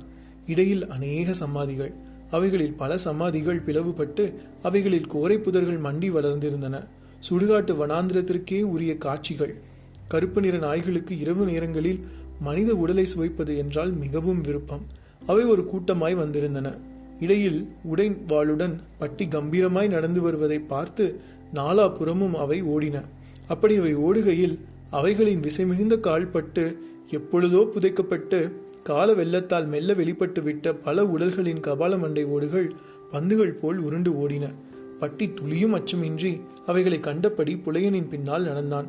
புலையனும் சுடுகாட்டின் ஸ்நான கட்டிடமாகிய ஒரு நீர்வாவியை கடந்து ராட்சசமாய் வளர்ந்து இருக்கும் ஒரு மரத்தனடி நோக்கி சென்றான்.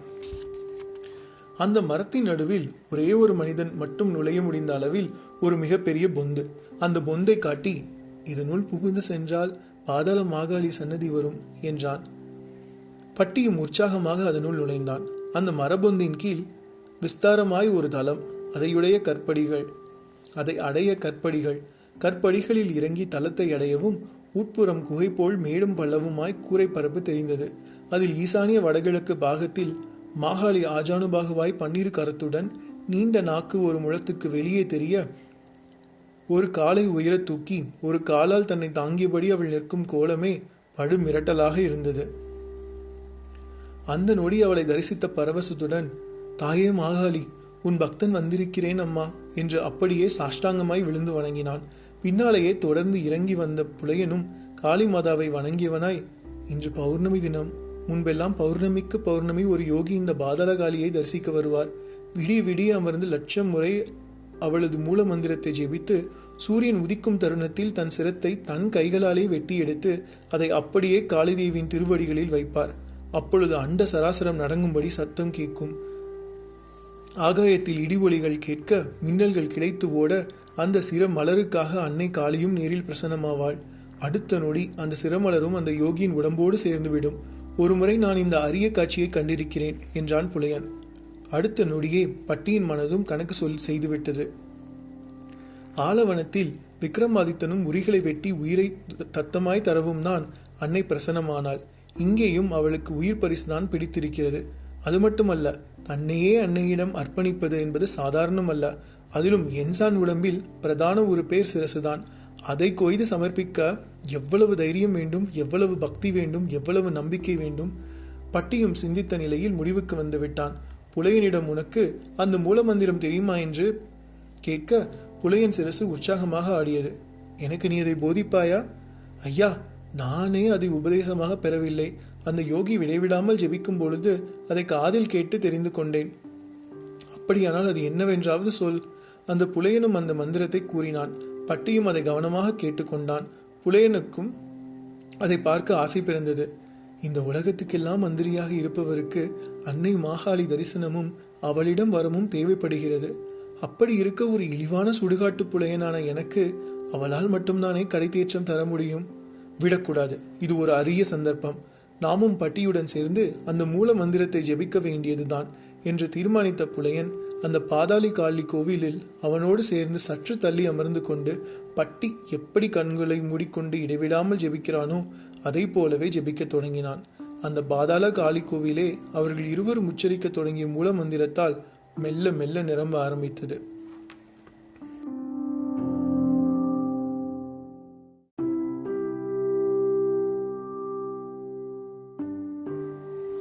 விக்ரமாதித்தன் கதைகள் பகுதி 7. ஆசிரியர் இந்திரா சௌந்தரராஜன். அதிகாலை வேளை. புள்ளினங்களுக்கு உறக்கம் கலைந்துவிட்டது.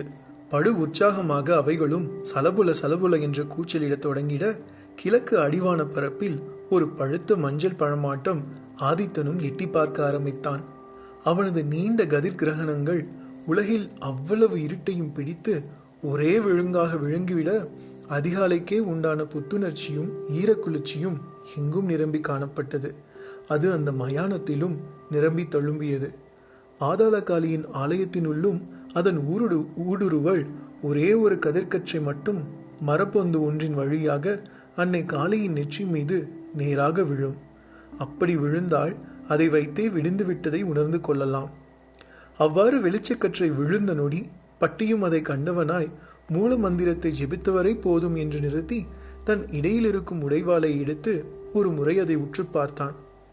அப்படியே அருகில் தனக்கு சமமாக அமர்ந்து ஜெபித்த புலையனையும் பார்த்தான். புலையன் முகத்தில் சற்றே பீதி. எனக்கு சரியாக நீ எப்படி இங்கே அமர்ந்து ஜெபிக்கலாம் என்று கேட்டு விடுவானோ என்கிற அச்சம் அவனுக்கு. ஆனால் பட்டியோ அவனை பார்த்து சிரித்தவனாய், பலே, உனக்கும் அன்னை மாகாளியின் தரிசனம் தேவை போலிருக்கிறது என்றான். அப்பாடா என்றானது புலையனுக்கு. ஆமாம் மந்திரியாரே, பிறப்பில் இழிபிறப்பாய் பிறந்து உடம்பை சுட்டு பொசுகுகின்றவனாக ஆகிவிட்டேன்.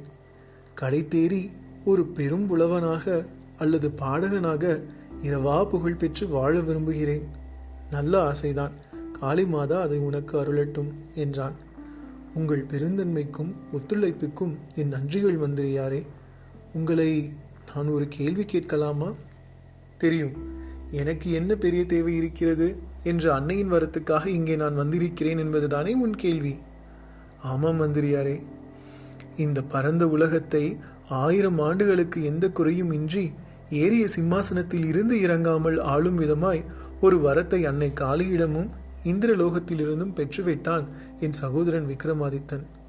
அந்த 1000 ஆண்டு காலமும் அவனுக்கு துணையாக நான் இருந்து பணிவிடை செய்ய விரும்புகின்றேன். ஆனால் இந்த உடம்பை அதிகபட்சம் 100 ஆண்டு பேணினாலே அதிகம். மீதமுள்ள காலங்களுக்கு நான் எங்கே செல்வேன்? அன்னை அருளினாதான் ஆயிற்று. பட்டியின் விளக்கம் கேட்டு புலையன் புலங்காகிதப்பட்டு போனான். மந்திரியாரே, தங்களின் பாசத்தையும் கடமை உணர்ச்சியும் நினைக்க நினைக்க எனக்கு மிகுந்த பரவசமாக இருக்கிறது என்றான். சரி சரி, உதயசூரியன் பிரம்ம முகூர்த்த காலம் கடந்து உச்சிவானம் செல்லும் முன் சிரமலரை அர்ப்பணிப்போம் என்ற பட்டி உடைவாளினை விசித்திரமான முறையில் சுழற்றி ஒரே வீச்சாக தலைக்கு கீழான கழுத்து பாகம் நோக்கி வீசி முடித்துவிட்டு நொடியும் தாமதிக்காமல் தன் கை இரண்டையும் முன்புறம் மார்புக்கு நேராக நீட்டி வைத்துக் கொண்டான். வாளானது அதிவேகமாக பட்டியின் கழுத்தை இரு துண்டாக நறுக்கி விசையோடு முன்புறம் தள்ள மார்பு முன் நீண்டபடி இருக்கும் கை மேல் சிரமானது விழுந்தது. கழுத்து பாகத்தில் இருந்து குருதியானது குபுகுபுவென கொப்பளித்து ஒரு ஊற்று நீர் நிலத்தை கீறிக்கொண்டு பொங்கி பிரவாகிப்பது போல பொங்கி வழிந்தது. புலையனால் அந்த அளவு லாபகமாக தன் சிரத்தை வெட்டி ஏந்தி பிடிக்க தெரியவில்லை. அதற்கான தைரியமும் அவனிடம் இல்லை. வீரச் செயலான அப்படி ஒரு செயலை 1000 சடலங்களை எரித்த அவன் கூட பார்த்ததில்லை. ஒரு முண்டம் தன் சிரசை தானே பிடித்தபடி நிற்கும் இந்த காட்சியை. அந்த காட்சி அப்படியே அவனை மயக்கத்தில் ஆழ்த்த தொடங்கியது. மயங்கி விழுந்தான். பட்டியின் உடலும் நிற்க முடியாமல் சிரசோடு தள்ளாடியபடி கீழே விழப்போனது. சட்டென்று பிரசன்னமாகி அப்படியே தாங்கி பிடித்தாள் அன்னை மாகாளி. பின் பட்டியின் கரங்கள் ஏந்தி பிடித்தபடி இருந்த அவனது சிரசை எடுத்து மீண்டும் வெட்டுப்பட்ட கழுத்தின் மேல் வைத்து ஆசீர்வதித்த நொடி அந்த கழுத்து அங்கே மீண்டும் பொருந்திய பழைய உருவை பெற்றான் பட்டி. அடுத்த நொடியே காளிமாதாவின் காலடியில் விழுந்து எழுந்தவன் பரவச உணர்ச்சிகள் கண்களில் மின்ன காளியை பார்த்து கைகளை கூப்பிட்டான். பட்டி, எதற்காக என்னை அழைத்தாய்? உனக்கே தெரியாத காரணமா அம்மா? மானிடன் நீ. நரமானிடன் என்றாலே 1,00,000 கோடி ஆசைகள் உள்ளத்தில் குடிபுகுந்துவிடும். இதில் எதை என்று நான் அறிவது? உன் பிள்ளை நான். என்னை படைத்த நீதான் அந்த ஆசைகளையும் படைத்தாய். பின் அதோடு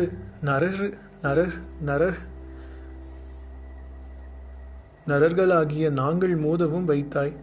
அம்மட்டில் அழகில்லா ஒரு விளையாட்டை உனது பொழுதுபோக்கிற்காக எங்கள் வரையில் நிகழ்த்தி பார்க்கும் நீ என்னை எதற்கு இப்படி ஆழம் பார்க்கிறாய்? பலே, உன்னையும் உலகையும் நீ மிகவே புரிந்து வைத்திருக்கிறாய். அத்துடன் என்னையும் புரிந்து வைத்துக்கொண்டு அழகாகவே பதில் கூறினாய். சரி, உன் விருப்பம் என்ன? இதே போல வார்த்தைகளில் அதை கூறு. அண்ணன் விக்ரமாதித்தனுக்கு 1000 ஆண்டு வாழ அனுகிரகித்திருக்கிறாய். இந்திரனும் அதை வழிமொழிவது போல தனது 32 பதுமைகளால் ஆன ரத்ன சிம்மாசனத்தை பரிசாக அனுப்பியுள்ளான். அதனால் என்ன? அதனால் என்னவா? நான் இல்லாமல் அண்ணன் எப்படி 1000 வருடங்கள் வாழ்வான்? ஓ, உனக்கும் 1000 ஆண்டு சிரஞ்சீவியாக வாழும் வரம் வேண்டுமா? ஆமாம் தாயே. 1000 என்ன, 2000 எடுத்துக்கொள். ததாஸ்து. ஆனால் அன்னை மாகாளி வரத்தை வழங்கிய கையோடு அவனை பார்த்து ஒரு கேலி சிரிப்பு சிரித்தாள். ஆனால் என்றும் இழுத்தாள். என்ன தாயே? அதற்கு எனக்கு உனது சிரமலர் ஒன்று மட்டும் போதாது. அப்படியானால் உன் அண்ணனின் சிரமலரும் வேண்டும் தாயே. அதிராதே. உன் அண்ணனுக்காக நீ வாழ நினைக்கிறாயே, உனக்காக உன் அண்ணன் தன் சிரமலரை தருகிறானா என்று நான் பார்க்க வேண்டாமா? தனக்கு மட்டும் வரம் கேட்டு வாங்கி கொண்டவன் அல்லவா அவன்?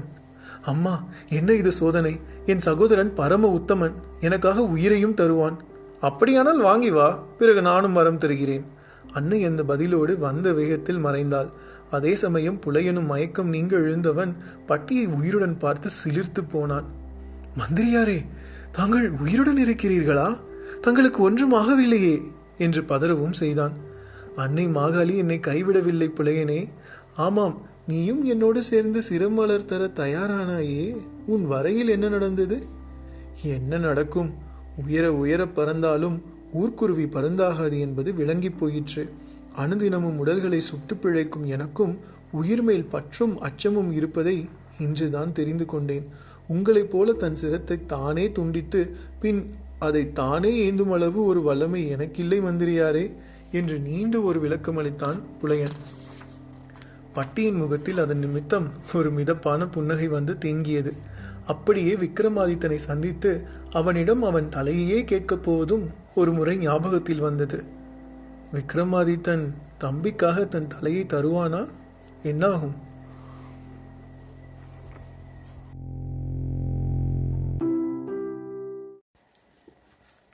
விக்ரமாதித்தன் கதைகள் பகுதி 8. ஆசிரியர் இந்திரா சௌந்தரராஜன்.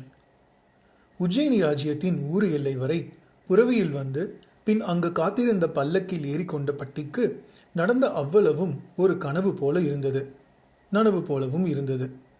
பல்லக்கு நகரத்து வீதியில் செல்லும் பொழுது கட்டியக்காரர்கள் கர்ஜித்தபடி சென்றனர். மாமந்திரி பராக், மதியோகி பட்டியார் பராக், உஜ்ஜயினி நலம் காக்கும் உத்தமர் பராக் என்று இடைவிடாதபடி கட்டியம் ஒலிக்க பல்லக்கும் ஆடி அசைந்தபடி சென்றது. அவ்வப்போது விலகிய திரைசீலை வழியாக நகரத்து தெருக்கள் தெரிந்தன. தெருக்களில் வீடுகள், ஒவ்வொரு வீடுமே ஒரு குறு மாளிகை போல் இருந்தது. வாசலில் மிக பெரிய திண்ணை. திண்ணையை ஒட்டி யாராவது வந்து அமர்ந்தால் அவர்கள் பருகி தாகம் தீர்த்து கொள்ள தோதாக மண்பானையில் தண்ணீர். அதே திண்ணையின் ஒரு மூலையில் மூங்கில் கூண்டு ஒன்று அமைந்து அதனுள் கிளிகளையும் புறாக்களையும் அடைத்து வைத்திருந்தனர். பார்க்கவே ரம்மியமாக இருந்தது. ரசித்தபடியே வந்த பட்டியின் எதிரில் ஒரு நடக்கக்கூடாத சம்பவம் நடக்கத் தொடங்கியது. 2 ஆடவர்கள் கட்டி தழுவி தரையில் புரண்டு சண்டை போட்டுக் கொண்டிருந்தனர். அதைச் சுற்றிலும் பலர் நின்று வேடிக்கை பார்த்தபடி இருந்தனர். சிலர் அவர்களை பிரித்துவிட முயன்றும் முடியவில்லை. அந்த காட்சி பட்டிக்கு அதிர்ச்சி அளித்தது. உடனடியாக பல்லக்கை விட்டு இறங்கினான். அவன் இறங்கவும் அவனை பார்த்த கூட்டம் அப்படியே வெலவெலத்து போனது. பலர் சாஷ்டாங்கமாக பட்டியின் காலில் விழுந்தனர். சண்டை போட்ட அந்த 2 ஆடவர்களும் கூட பட்டியார் பார்த்து விட்டாரே என்று பதறி எடுத்து துடித்தனர். என்ன இது? எதற்காக சண்டை? பட்டியிடம் ஆவேசம். மகாமந்திரியாரே, இவர்கள் இருவரும் சகோதரர்கள். ஆனால் ஒரு தாய் மக்கள் அல்ல. இவரது தந்தையின் 2 மனைவியரின் புதல்வர்கள். நேற்று இவர்களது தந்தையார் மறைந்து விட்டார். சாகும் முன் அவர் தனது சொத்தை சமபங்காக பிரித்து இருவருக்கும் வழங்கிவிட்டுதான் இறந்திருக்கிறார். ஆனாலும் இவர்கள் கிழக்கு திசை சொத்துதான் தனக்கு வேண்டும் என்றும் இல்லை எனக்கு வேண்டாம் என்றும் ஒருவரோடு ஒருவர் கட்டி புரண்டு சண்டையிட்டுக் கொள்கின்றனர். ஒருவர் சண்டைக்கான விளக்கமளித்தார். அப்படி என்ன கிழக்கு திசையில் இருக்கிறது? அது சூரியன் உதயமாகும் திசை. அந்த பகுதியில் தலைவாசல் இருந்தால் அந்த இல்லத்தில் பல விஷயங்கள் உதயமாகும் என்பது மூத்தவனின் எண்ணம். இதெல்லாம் நம்பிக்கை. அதற்கு ஆதாரம் உண்டா? பட்டி கேட்டான். என்ன தயக்கம்? கிழக்கு எப்படி நல்ல விஷயங்களை உதயமாக்குமோ அப்படி மேற்கும் பல நல்ல விஷயங்களை செய்கிறது. அது பல தீய விஷயங்களை விழுங்குகிறது. அதை உணர்த்தவே சூரியன் அந்த பகுதியில் மறைகிறான். திசையில் பேதமில்லை. 2க்கும் இருவித பணி. இது புரியாமல் ஒன்று உயர்ந்தது ஒன்று தாழ்ந்தது என்று உங்களுக்குள் முட்டிக்கொள்வது அழகா என்ன? பட்டியின் கேள்வி அந்த சகோதரர்களை சிந்திக்க வைத்தது. இறுதியில் மூத்தவனுக்கு கிழக்கு என்றும் இளையவனுக்கு மேற்கும் என்றும் முடிவு செய்து பட்டியை அறிவிக்க இருவரும் சமாதானமாயினர். அதன் பின் பட்டியின் பயணமும் தொடங்கியது. ஆனால் மனதில் முன்போல் உற்சாகம் இல்லை. உஜ்ஜயினி ராஜ்யத்தில் ஒரு தந்தையின் 2 மக்களுக்குள் சாதாரண திசை பிரிவுக்கே சண்டை என்றால் அரசனாகிய விக்ரமாதித்தன் உயிரையே கேட்கப் போகிறோமே, அவன் அதற்கு எவ்வளவு பெரிய சண்டை போடலாம்? எண்ணி பார்த்த பட்டிக்கு எவ்வளவு பெரிய தவறு செய்ய துணிந்து விட்டோம் என்றும் தோன்றியது. ஒருவேளை தன் மனதில் மாற்றம் ஏற்பட வேண்டும் என்றே உஜ்ஜயினி தெருவில் அப்படி ஒரு சம்பவம் நடந்ததோ என்று கூட கேட்டுக்கொண்டான். அப்படித்தான் இருக்க வேண்டும் என்றும் எண்ணியவன் அதே எண்ணத்தோடு எதிர்ப்பட்ட அரண்மனையிலும் நுழைந்தான். பட்டி வந்துவிட்ட செய்தி வேகமாக விக்ரமாதித்தனுக்கும் அறிவிக்கப்பட்டது. விக்ரமாதித்தன் முகத்தில் எல்லையில்லாத மகிழ்ச்சி. தன்னை தேடி பட்டி வரும் முன் தானே சென்று பார்த்துவிடும் ஆவலுடன் அங்கிருந்து பட்டியை காண புறப்பட்டான். ஒரு நாள்தான் ஆகிறது பட்டியை விட்டு பிரிந்து. ஆனால் அதுவே ஒரு யுகம் போல இருந்தது விக்ரமாதித்தனுக்கு. தம்பி தம்பி என்று குரல் கொடுத்தபடி அவன் ஓடியது அரண்மனை சேவகர்களை ஆச்சரியத்தில் ஆழ்த்தியது. இந்த மன்னருக்குத்தான் என்ன ஒரு பாசம், என்ன ஒரு பற்று என்று தங்களுக்குள் நினைத்து கொண்டனர். அதே வேளையில் பட்டிக்கும் விக்ரமாதித்தன் தன்னை அழைத்தபடி வருவது காதில் கேட்டது. தன் முகக்குறிப்புகளை வேக வேகமாக மாற்றிக்கொண்டு தன் எதிரில் வந்து நின்ற விக்ரமாதித்தன் கால்களில் விழுந்தான். தம்பி, எங்கே போய்விட்டாய்? என்னிடம் கூட சொல்லாமல். சொன்னேனே அண்ணா, நீங்கள் தான் மறந்துவிட்டீர்கள். மறதியா? எனக்கா? நன்றாகச் சொன்னாய். நீ என்னோடு 1000 ஆண்டுகள் சேர்ந்து வாழ வழி தேடி போனாய். மற்றவர்களும் அந்த வழியை நீ கண்டுபிடித்து விடுவாய் என்று நம்பிக்கை எனக்கு அளித்துள்ளனர். போன காரியம் என்ன ஆயிற்று? அதை முதலில் சொல்லு. அது அது தயக்கமில்லாமல் சொல். என் தம்பி பட்டி எப்பொழுதும் எதிலும் வெற்றியை தவிர வேறு எதையும் காணாதவன் என்பது எனக்கு தெரியாதா? விக்ரமாதித்தன் நம்பிக்கைகளை வாரி இறைத்தான். பட்டியின் கண்கள் 2ம் உடனேயே பனித்து விட்டன. தம்பி, ஏன் அழுகிறாய்? என்ன நடந்தது? ஒன்றுமில்லை அண்ணா. தயவு செய்து என்னை எதுவும் கேட்காதீர்கள். இப்படி சொன்னால் எப்படி? 1000 ஆண்டுகள் வாழ வழி கிட்டியதா இல்லையா? கிட்டியது. ஆனால் என்ன ஆனால்? கண்ணை இழந்து சித்திரம் வாங்கிட நான் தயாரில்லை அண்ணா. விஷயத்தை முதலில் கூறு. உங்களுக்கு துணையாக இருக்கத்தான் நானே 1000 ஆண்டுகள் வரை வாழ விரும்புகிறேன். ஆனால் நீங்களே இல்லாது போய் நான் 1000 ஆண்டுகள் வாழ்ந்து என்ன பயன்? என்ன கூறுகிறாய்? அன்னை மாகாளி ஒரு விஷமக்காரியும் கூட. விபரமாக கூறாமல் இது என்ன வேடிக்கை பேச்சு? எதை சொல்வேன் அண்ணா? அதை எப்படி சொல்வேன்? நம் ஊர் எல்லையில் ஒரு மயானம் உள்ளது. அதில் பாதாள காளியாக அன்னை காளி கொழு வீற்றிருக்கிறாள். அவளை தரிசித்தேன். சிறுமலரை கொய்து காணிக்கை அளித்த பிறகே அன்னை வெளிப்பட்டாள். அதுதானே முறையும் கூட. பல முனிவர்களும் தவசிகளும் 1000 ஆண்டுகள் தவம் செய்தும் அவள் தரிசனம் தராத நிலையில் நமது சிறுமலர் காணிக்கையை ஏற்றுக்கொண்டு அவள் தரிசனம் தருவது என்பது எவ்வளவு கருணையுள்ள செயல்! போதும் அண்ணா, கருணையெல்லாம் அவளுக்கு இல்லை என்றுதான் கூறுவேன். என் சிறுமலரை கொய்து அர்ப்பணம் செய்த எனக்கு வரத்தை அருள்வதை விட்டுவிட்டு உன் தலையை பதிலுக்கு கேட்டால் என்ன அர்த்தம்? என்ன? அம்பிகை என் சிரத்தை கேட்டாளா? ஆமாம், அண்ணனோடு அன்பாக நீ வாழ விரும்புகிறாயே, அந்த அண்ணன் அதே அன்போடு உன்னோடு வாழ விரும்புகிறானா என்று கேட்டாள். அதுதான் என் அண்ணனின் லட்சியமும் என்று கூறினேன். அப்படியானால் ஏன் அப்பொழுதே என்னிடம் உனக்கும் சேர்த்தே வரம் கேட்கவில்லை என்று கேட்டாள். எனக்கு அதற்கு பதில் கூற முடியவில்லை. இருந்தும் சமாளித்தேன். அவளோ, விக்ரமாதித்தன் சிரசோடு வந்தால் 1000 அல்ல 2000 ஆண்டுகள் வாழ உனக்கு வரம் தருகிறேன் என்று கூறிவிட்டு மறைந்து விட்டாள். என்ன ஒரு கொடுமை என்றான் பட்டி. விக்ரமாதித்தனுக்கோ கிள்ளிவிட்டது போல் ஆகிவிட்டது. பட்டி, அன்னை கூறியது உண்மைதான். நான் ஒரு சுயநலவாதி.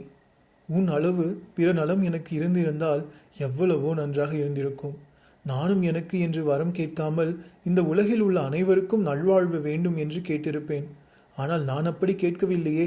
அன்னை காளியின் தரிசனம் எனக்கு கிட்ட காரணமான உனக்காக கூட நான் வரம் கேட்கவில்லை என்றால் நான் எவ்வளவு சுயநலமியாக இருக்க வேண்டும், சிந்தித்துப்பார். அண்ணா, என்ன பேச்சு இது? நீங்கள் சுயநலவாதியா? எந்த சுயநலவாதி இப்படியெல்லாம் பேசுவான்? இது என்ன அபத்தம்? அபத்தம் இல்லை தம்பி. என் தவறான போக்கை அன்னை சீர்படுத்த விரும்புகிறாள். அதனால்தான் என் சிரசை கேட்டிருக்கிறாள். அப்படியானால் புறப்படு இப்பொழுதே என்னுடன். அண்ணா, நான் இனி உன் வரையில் அண்ணன் இல்லை, மன்னன். மன்னன் கட்டளையிடுகிறேன், உடனே புறப்படு. அண்ணா, வேண்டாம் அண்ணா. உங்களை இழந்து என்னால் ஒரு நாள் கூட வாழ முடியாது. இதில் 2000 ஆண்டுகளை என்னால் கற்பனை செய்து கூட பார்க்க முடியவில்லை. இல்லை, நான் சொல்வதை கேள். மீண்டும் மன்னன் கட்டளையிடுகின்றேன், புறப்படு. அதற்கு பிறகு பட்டியாலும் மறுத்து பேசிக்கொண்டு அங்கே இருக்க முடியவில்லை. விக்ரமாதித்தனுடன் இன்னொரு புறவியில் தாவி ஏறிட புறவியும் வேகம் எடுத்து சீறியது.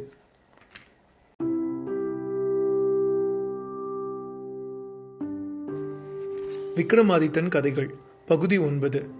உஜ்ஜயினி மாநகர எல்லையில் அமைந்துள்ள அந்த சுடுகாட்டுக்குள் நுழைந்த போது உண்மையில் ஒரு கோவிலுக்குள் நுழைவது போலத்தான் இருந்தது. ஓடி வந்து காலில் விழுந்தான் புலையன். அண்ணா, இவன்தான் எனக்கு அன்னையை வரவழைக்கும் மூல மந்திரத்தை உபதேசித்த குரு என்றான். புலையனுக்கு உடம்பெல்லாம் கூசியது. மகாமந்திரியாரே, நானா குரு என்று கேட்டு கண்ணீர் வடித்தான். விக்ரமாதித்தனோ எதையும் காதில் வாங்கிக் கொள்ளவில்லை. எங்கே இருக்கிறது அந்த பாதாளி காளி கோவில் என்றுதான் முதலில் கேட்டான். பட்டிக்கு விக்ரமாதித்தனின் அந்த வேகம் மிகுந்த அச்சத்தை கொடுத்தது. அண்ணா, என்ன செய்ய போகிறீர்கள்? விபரீதமாக ஏதாவது நடந்துவிடப் போகிறது என்று விம்மி வெடித்தான். விக்ரமாதித்தன் பட்டியின் குரலை லட்சியமே செய்யாமல் புலையன் பின்னால் நடந்து அந்த மரப்பொந்துக்குள் புகுந்து பாதாள காளியின் சன்னதி முன் போய் நின்றான். காளியும் ரத்தம் சொட்டும் சிறந்த நாவுடன், முட்டை விழிகளுடன், விரிசடையுடன், கபால மாலையுடன், 12 கரங்களுடன், அவைகளில் விதவிதமான ஆயுதங்களுடன் அவனை வெறித்தாள். முகப்பில் ஒரு பலிபீடம், அதற்கு அருகில் அவிந்து அடங்கிய ஒரு ஹோமகுண்டம். புலையன் ஒதுங்கி ஒரு ஓரமாக நின்று கொள்ள விக்ரமாதித்தன் காளி சிலையை படு தீர்க்கமாக பார்த்தபடியே பேசத் தொடங்கினான். மாதா காளி, நீ எனக்கு ஒரு பரீட்சை வைத்திருக்கிறாய். மண்ணாசை பிடித்து 1000 ஆண்டு வாழும் வரம் பெற்றிருக்கும் நான் மண்ணாசைதான் பெரிது என்று நினைக்கப் போகிறேனா, இல்லை உனது விருப்பம்தான் பெரியது என்று நினைக்கப் போகின்றேனா என்பது இப்போது தெளிவாகிவிடும். சுயநலம் காரணமாக முன்பு என் தம்பியை, இந்த நாட்டு மக்களை மறந்து எனக்கு மட்டும் வரம் வேண்டினேன். ஆனால் இப்பொழுது நான் எனக்காக வரவில்லை, என் தம்பி பட்டிக்காக வந்திருக்கிறேன். அவன் 1000 அல்ல 2000 ஆண்டு வாழ வேண்டும். உஜ்ஜயினி பட்டினத்தை நான் மட்டுமல்ல அவனும் ஆள வேண்டும். அதற்கான எல்லா தகுதிகளும் அவனுக்கும் உண்டு. அப்படி அவன் ஆளும் நாளில் உயிர்கள் எல்லோரும் இன்புற்று வாழ வேண்டும். நாளைய வரலாறு பட்டியும் விக்ரமாதித்தனும் ஆண்ட காலம்தான் பொற்காலம் என்றும் கூற வேண்டும். இதுவே இங்கே என் ஆசை. இனி உன் ஆசையை நிறைவேற்றுகிறேன். விக்ரமாதித்தன் ஆவேசமாக தன் கோரிக்கையை சொல்லி முடித்த மறுநொடி உடைவாளால் முன்பு பட்டி வெட்டி கொண்டது போலவே சிரத்தை வெட்டி கொள்ள அதை பார்த்த புலையன் திரும்பவும் மயக்கம் ஆட்கொண்டது.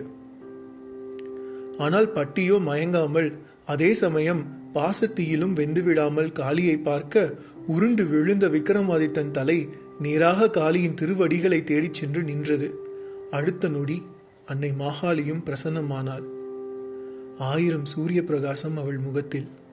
பட்டியோ அவளை வணங்காமல் முறைத்து பார்த்தான். அவன் கண்களில் கோபவெறி. என்ன பட்டி, ஏன் இப்படி வெறிக்கிறாய்? உனக்கு தெரியாத காரணமா தாயே? உன் சகோதரனை இழந்துவிட்ட துயரமா? அது மட்டுமல்ல, உனது வரத்தின் லட்சணத்தை நினைத்தேன், கோபம் வந்துவிட்டது. என்ன சொல்கிறாய்? என் அண்ணன் சிரஞ்சீவியாக வாழத்தான் நீயும் அந்த இந்திரனும் வரமளித்தீர்கள். அதாவது 1000 ஆண்டுகள் ஏகபோகமாய் ஒப்பாரும் மிக்காரும் இல்லாதவராக வாழும் வரம். அதற்கென்ன இப்போது? என்ன இப்போதா? சிரஞ்சீவியின் நிலையை பார்த்தாயா? பட்டி விக்ரமாதித்தனின் தலையையும் உடம்பையும் சுட்டி காட்டினான். அடுத்த நொடி அன்னை காளியின் முகத்தில் புன்முறுவல். என் மனவேதனை உனக்கு சிரிப்பை தருகிறதா தாயே? உன் மனவேதனை அல்ல, சிறந்த மதியூகியான உன் புத்திசாலித்தனத்தை நினைத்தே சிரித்தேன். போதும் புகழ்ச்சி, நீ அளித்த வரத்துக்கு முதலில் ஒரு பதிலை சொல். அடுத்த நொடி விக்ரமாதித்தன் தலை ஓடி சென்று அவன் முண்டமான உடலுடன் ஒட்டி கொண்டது. விக்ரமாதித்தனும் உயிர் பிழைத்து எழுந்து நின்றான். பட்டியின் முகத்திலும் ஒரு மாறுதல். அண்ணா என்று பாய்ந்து வந்து கட்டி கொண்டான். காளி அதனை பார்த்து தொடர்ந்து புன்னகைத்தாள். பட்டியால் அவளது அந்த புன்னகையை தாழ முடியவில்லை. அம்மா, என்ன இது? இதற்கு இப்படி சிரித்து என்னை வதைக்கிறாய் என்றான் கேவலுடன். சிரிக்காமல் என்ன செய்வது? ஆசை மிகுந்த மானிடர்களுக்கு தங்கள் தேவைதான் குறியாய் இருக்கிறதே அன்றி நியாயங்கள் மீது அவர்களுக்கும் சற்றும் கவலையே இல்லை என்றாள் அன்னை மாகாளியும். அவளது அந்த பதில் பட்டிக்கு புரிந்துவிட்டது. விக்ரமாதித்தனும் புரிந்து கொண்டு விட்டான். அந்த நியாயம் தெரிந்ததால்தான் தாயே, தம்பி பட்டி தயங்கிய நிலையில் நானே அவனுடன் இங்கு வந்தேன். சிரமலரையும் தந்தேன். இப்பொழுது உன்னிடம் வரத்தையும் கோரப்போகிறேன் என்றான் விக்ரமாதித்தனும். நீ கேட்கும் முன்பே நான் வழங்கி விடுகிறேன். நான் முன்பே கூறியது போல 1000 அல்ல 2000 ஆண்டுகள் பட்டி இந்த பூவுலகில் வாழலாம். அவனை யமகிங்கரர்கள் தீண்ட மாட்டார்கள். நோய் நொடியும் அவனை எதுவும் செய்யாது. ததாஸ்து, வருகிறேன். அன்னை வரத்தை அளித்துவிட்டு வந்த வேகத்தில் மறைந்தாள். அடுத்த நொடி பட்டியை பாய்ந்து கட்டி கொண்டான் விக்ரமாதித்தன். தம்பி, இப்பொழுதுதான் எனக்கு மனது நிம்மதி ஆயிற்று. என் குற்ற உணர்வும் நீங்கியது. நீ என்னை விட கூடுதலாகவே 1000 ஆண்டுகள் வாழும் வரத்தை பெற்றுவிட்டாய். வாழ்க நீ தம்பி, வாழ்க என்று வாழ்த்தினான். மயக்கம் தெளிந்து எழுந்த புலையனுக்கோ தன் கண்களையே தன்னால் நம்ப முடியவில்லை. மகாராஜா, நீங்களும் சரி, உங்கள் தம்பியும் சரி, சராசரி மனிதர்களே அல்ல. துளி அவநம்பிக்கையும் உங்களிடம் இல்லை.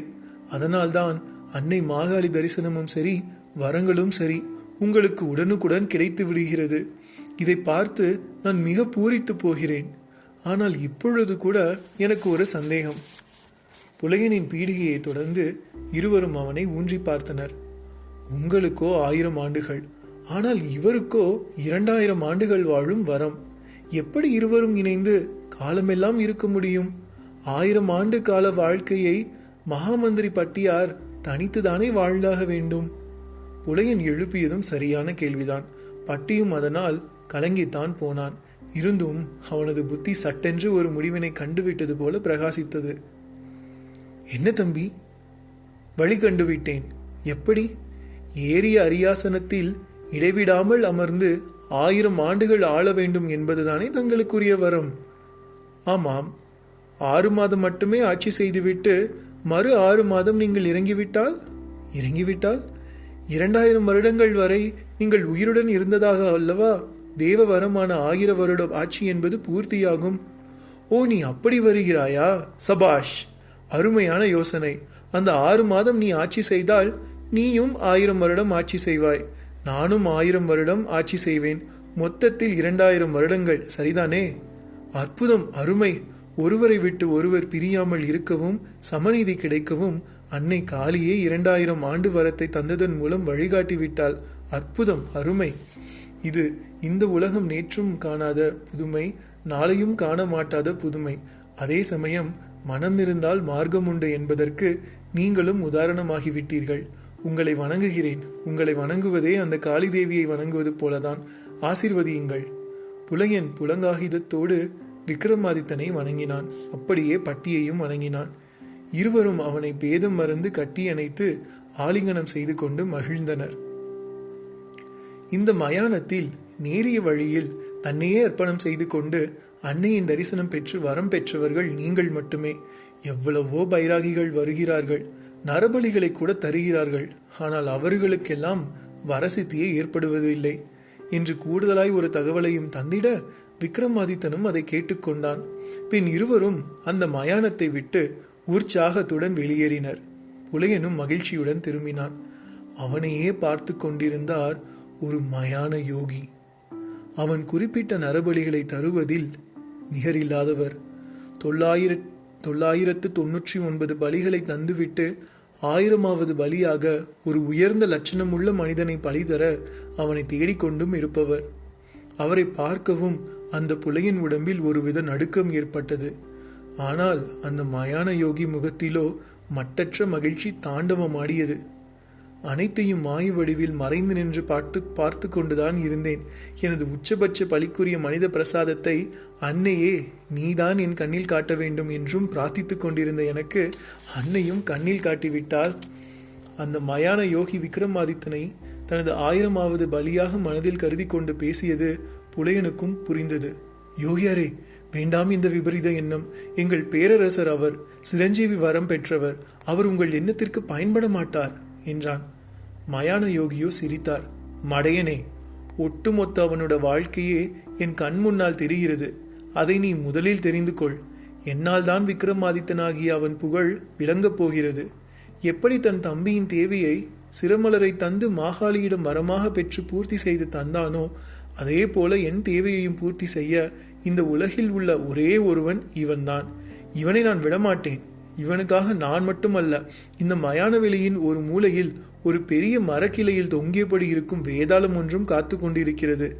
எங்களால் தான் விக்ரமாதித்தன் யார் என்பதே உலகத்திற்கு புரிய போகிறது என்று அந்த மயான யோகி ஒரு மர்ம சிரிப்பு சிரித்தார். அந்த சிரிப்பை தொடர்ந்து என்னவெல்லாம் நடக்கப் போகிறது? விக்ரமாதித்தனின் வீரம் எப்படி விளங்கப் போகிறது? அவனது புத்தி கூர்மை எப்படி பிரகாசிக்கப் போகிறது? பார்ப்போம்.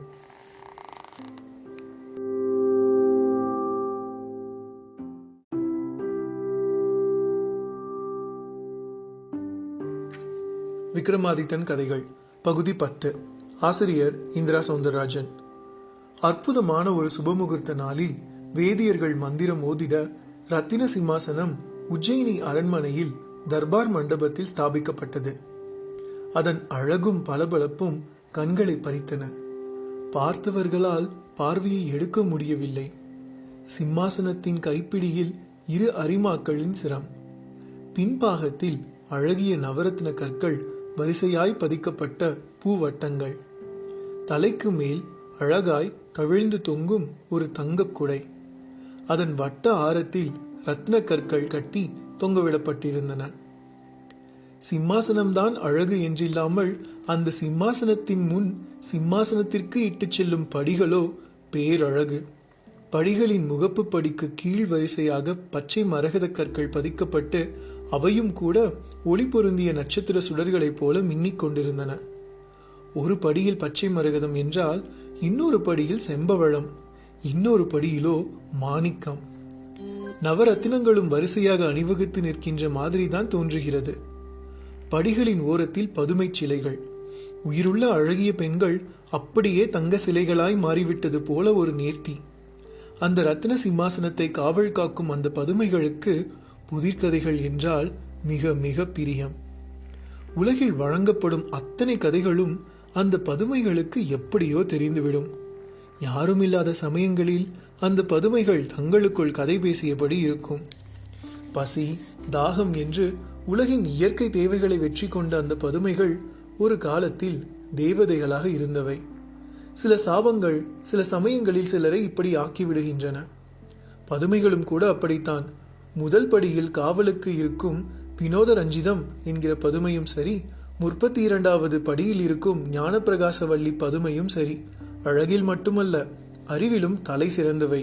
தங்கள் எதிரில் நிற்பவர்கள் மனதில் என்ன இருக்கிறது, அவர்கள் எப்படிப்பட்டவர்கள் என்பதையெல்லாம் சொல்லிவிடக்கூடியவை. விக்ரமாதித்தனும் அந்த படிகள் வழியாக ஏறி சிம்மாசனத்தில் அமரும் முன் அவைகளிடம் ஒரு சகோதரன் போல பேச விரும்பி அவைகளை பார்த்தான். ஓ பதுமைகளே, உங்கள் காவலில் இருக்கும் இந்த சிம்மாசனத்தில் அமர்ந்து நான் இந்த உஜ்ஜயினி ராஜ்யத்தையும் சுற்றியுள்ள அத்தனை நாடுகளையும் ஆட்சி செய்ய போகிறேன். அதற்காக உங்கள் வாழ்த்துக்களையும் எதிர்நோக்குகிறேன் என்றான். அதை கேட்ட அத்தனை பதுமைகளுக்கும் உச்சி குளிர்ந்து போனது. மன்னவனே, நீ வாழ்க, உன் கொற்றம் வாழ்க, உனது பணிவையும் பண்பையும் நினைத்து வியக்கிறோம். நாங்கள் காவல் பதுமைகளே, ஆனால் எங்களுக்கும் உயிர் உண்டு என்பதையும் எங்கள் உள்ளத்திலும் உணர்ச்சி உண்டு என்பதையும் உணர்ந்து எங்களை ஆட்சி செய்யும் நீ எங்களிடமே வாழ்த்துக்களை வேண்டி கேட்பதை என்னவென்று சொல்வது? நீ வாழ்க, நீ கொற்றம் வாழ்க என்று ஒட்டுமொத்த குரலில் கூறின. நல்லது பதுமைகளே, இந்த சிம்மாசனத்தில் அமர்ந்து நான் நெறி பிறழாமல் இந்த ராஜ்யத்தை ஆள நீங்கள் துணை செய்தால் போதும் என்றபடியே விக்ரமாதித்தனும் படிகளில் ஏறினான். அதே சமயம் ஒரு பதுமை, மன்னவா, உனக்கு ஒரு செய்தியை கூறிவிட விரும்புகிறோம் என்றது. என்ன அது? நாங்கள் இந்திராதி தேவதைகள், அமுதம் உண்டவர்கள். நித்திய வாழ்வு பெற்ற எங்களுக்கு இப்படி பதுமையாக வேண்டும் என்பது சாபம். அதே சமயம் இதன் ஒவ்வொரு படியுமே எங்கள் திருமேனிக்கு சமம். இதன் மையத்தில் தான் எங்கள் வயிற்றுப்பாகம் உள்ளது. அதை மிதித்தே நீ படியேறி சிம்மாசனத்தில் அமர்ந்தாக வேண்டும். மனித குலத்தில் கற்பத்தை உடையது மங்கையரின் வயிறு. அது கோவிலுக்கு சமமாகும். மங்கையர் வயிற்றை மிதிப்பதும் கோவிலை தகர்ப்பதும் சமமான குற்றங்கள். அந்த பதுமை அப்படி கூறவும் விக்ரமாதித்தன் திடுக்கிட்டான். என்ன இது? படியில் ஏறினால் குற்றம், ஏறாமல் எப்படி சிம்மாசனத்தில் அமர்வது? எதிர்கேள்வி கேட்டான். ஒரு வீச்சில் 7 உரிகளை வெட்டிய உங்களுக்கா தெரியாது? யோசியுங்கள், வழி தானாக கிடைக்கும் என்றது ஒரு புத்திசாலி பதுமை.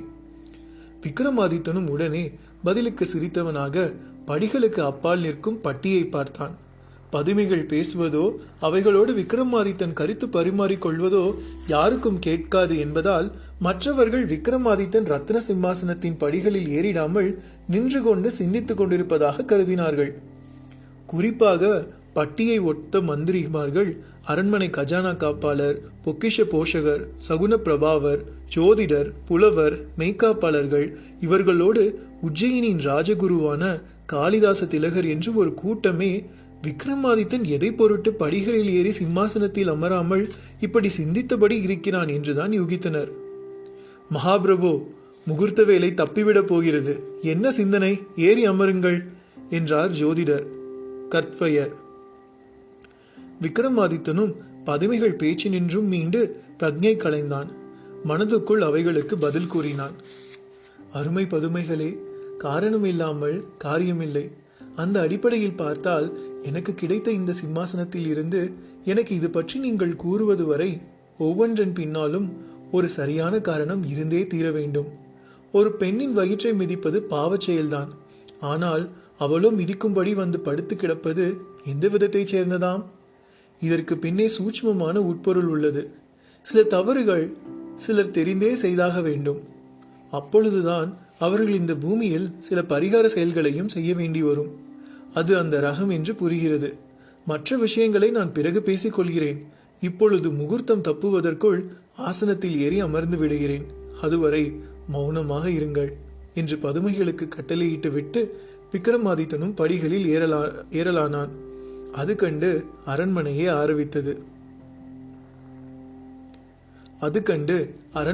ஆரவாரித்தது. ராஜாதி ராஜர், ராஜ மார்த்தாண்டர், ராஜ கம்பீரர், வீர பிரதாபவர், விவேக சூடாமணி, ஜனப்பிரிய சேஷர், மித்ர போஷகர், சகலகலா வல்லவர், சதுர்வர்ண சகோதரர் என்று ஒவ்வொருவரும் ஒவ்வொரு அடைமொழியால் விக்ரமாதித்தனை போற்றி விரிக்க, அவை முழுக்க வாழ்க வாழ்க என்னும் கோஷங்களை எழுப்ப விக்ரமாதித்தனும் இறுதியாக உள்ள 32வது படியை கடந்து சூரியன் போல ஜொலித்தபடி இருக்கும் அந்த ரத்ன சிம்மாசனத்தில் அமர்ந்தான். அவனது 1000 ஆண்டு கணக்கும் ஆரம்பமானது. வாழ்க மன்னா வாழ்க! முதலாம் நாளான இன்று பொன் கிட்டினாலும் கிட்டிடாத அற்புத புதன்கிழமையாகும். தாங்கள் அமர்ந்த நொடியில் சித்தயோக காலம் தொடங்கிவிட்டது. இதனால் தங்களின் செயலுக்கான பலாபலன்கள் ஞானக்கணக்கிற்கு கொண்டு செல்லப்பட்டு வரவு வைக்கப்படும். ஒரு யோகி எப்பொழுதும் தனக்கென வாழ மாட்டான். தாங்களும் அதுபோல பிறர்க்கெனவே வாழ்வீர்கள். யோகியைப் போலவே தாங்கள் வாழ்த்தினாலும் சரி, சபித்தாலும் சரி, அதன் சக்தி அசாதாரணமாக தான் விளங்கும். இன்றைய பொழுது உங்களுக்கு உன்னதமாயும் உத்தமமாயும் விளங்கிட அந்த ஆதிசிவன் தாளினை பணிகின்றோம் என்றது ஒரு பதுமை. அதற்கு தான் பஞ்சாக பலன் சொல்லும் திறன் உண்டு. விக்ரமாதித்தனுக்கும் புரிந்துவிட்டது. தான் மறந்தாலும் தான் பெற்ற வரத்தின் நிமித்தம் தனக்கான ஆயுள் காலமான 1000 ஆண்டு கணக்கை இந்த பதுமைகள் மறக்காது என்பது. அவன் எண்ணி முடிக்க அவன் எதிரே அவனை வாழ்த்தி பாடும் நாட்டிய நடன நிகழ்ச்சி ஆரம்பமாயிற்று. உல்லாசமாக அவனும் அதை காணத் தொடங்கினான். நடுநடுவே பதுமைகள் தங்களுக்குள் பேசிக்கொள்வது காதில் விழுந்தது.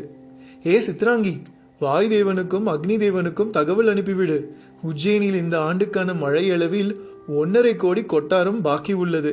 அதை உரிய காலத்தில் அனுப்பிவிடச் சொல். ஆதித்தராஜர் சித்திரை மாதத்தில் அந்த 28 நாட்கள் மட்டுமே தனது முழு வெம்மையை இந்த மண்ணில் காட்டலாம். மற்ற தினங்களில் அவர் தனது கதிர்கரங்களை அனுப்பினால் அவரை தண்டிக்க வேண்டி வரும் என்று கூறிவிடு. விக்ரமாதித்தனுக்கு பதுமைகளின் பேச்சு சிரிப்பை தந்தது. ஒரு தேவ நிர்வாகம் எப்படி இருக்கும் என்பதும் புரிந்து போயிற்று.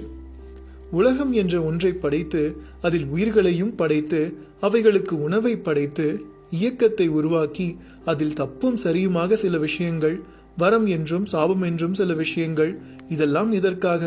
ஒரு கோணத்தில் பார்த்தால் எல்லாமே பைத்தியக்காரத்தனமாக சிறு குழந்தைகள் மணல் வீடு கட்டி விளையாடுவது போலவெல்லாம் தோன்றிற்று. மகாராஜாவை சித்தயோக வேலை ஆட்சி செய்ய ஆரம்பித்து விட்டது. உலகம் எதற்கு, படைப்புகள் எதற்கு, நான் எதற்கு, நீதான் எதற்கு என்று யோகி போல சிந்திக்க ஆரம்பித்து விட்டார். ஒரு பதுமை கருத்து சொல்லி சிரித்ததும் விக்ரமாதித்தன் காதில் விழுந்தது. என்னடா இது? இந்த சிம்மாசனத்தில் இருந்து கொண்டு நான் எதை யோசித்தாலும் இந்த பதுமைகள் அறிந்து கொண்டு விடும் போல் உள்ளதே என்று அதன் நிமித்தம் அதிர்ந்த விக்ரமாதித்தன் தன் எண்ண ஓட்டத்தை கட்டுப்படுத்தி கொண்டு எதிரில் ஆடியபடி இருக்கும் நாட்டிய பெண்களை பார்க்க தொடங்கினான். உஜ்ஜயினி மயானம். பாதாளகாளி ஆலயத்தில் அந்த மாகாளி முன் நின்றபடி இருந்தான் ஞானசீலன் என்கிற அந்த மாயாவி பைராகி. அவன் கண்கள் கோவை பழம் போல சிவந்திருந்தது. அகத்தின் அழகு முகத்தில் என்பார்கள். அது அவனிடம் அப்படியே தெரிந்தது. நீண்ட சடைபிடித்த ஜடாமுடி, அடிக்கடி அதை நரைபலி கொடுத்த இரத்தத்தால் துடைத்து கொண்டதால் அந்த சடைபிடித்த முடிகளில் ஆங்காங்கே இரத்த திப்பிகளும் இருந்தன. அவை லேசான ஒருவித வாடகை கூட கசிய விட்டபடி இருந்தன. புருவத்தில் அஞ்சனத்தை அவன் அடிக்கடி பூசியிருந்தபடியால் அந்த பாகமே ஒரு கரும்புழு போல நெலிசலோடு தெரிந்தது. தாடியும் ஒரு அறிவு சரிந்து விழுகிற தினசில் மார்பில் முடிவடைந்திருந்தது. நீண்ட கருப்பு அங்கி அணிந்து கையில் ஒரு கபால தண்டத்தை பற்றியிருந்தான் அந்த மாயாவி.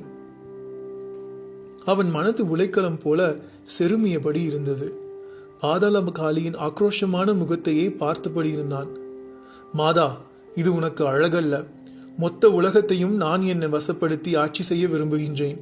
எனது விருப்பம் உனக்கு தெரியும்.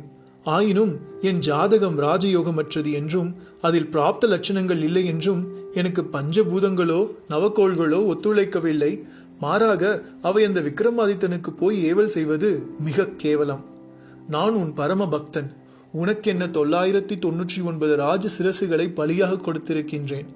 999 ராஜயோக ஜாதகர்களின் கணக்கை முடித்து அவர்களின் சுகபோக வாழ்க்கையையே உனக்கு அர்ப்பணம் செய்திருக்கின்றேன். இன்னும் 1 மட்டும்தான் பாக்கி. அதையும் மிக விரைவில் வெற்றிகரமாக செய்து முடித்து விடுவேன். அந்த பலியாக நான் தீர்மானித்திருப்பது விக்ரமாதித்தனைத்தான்.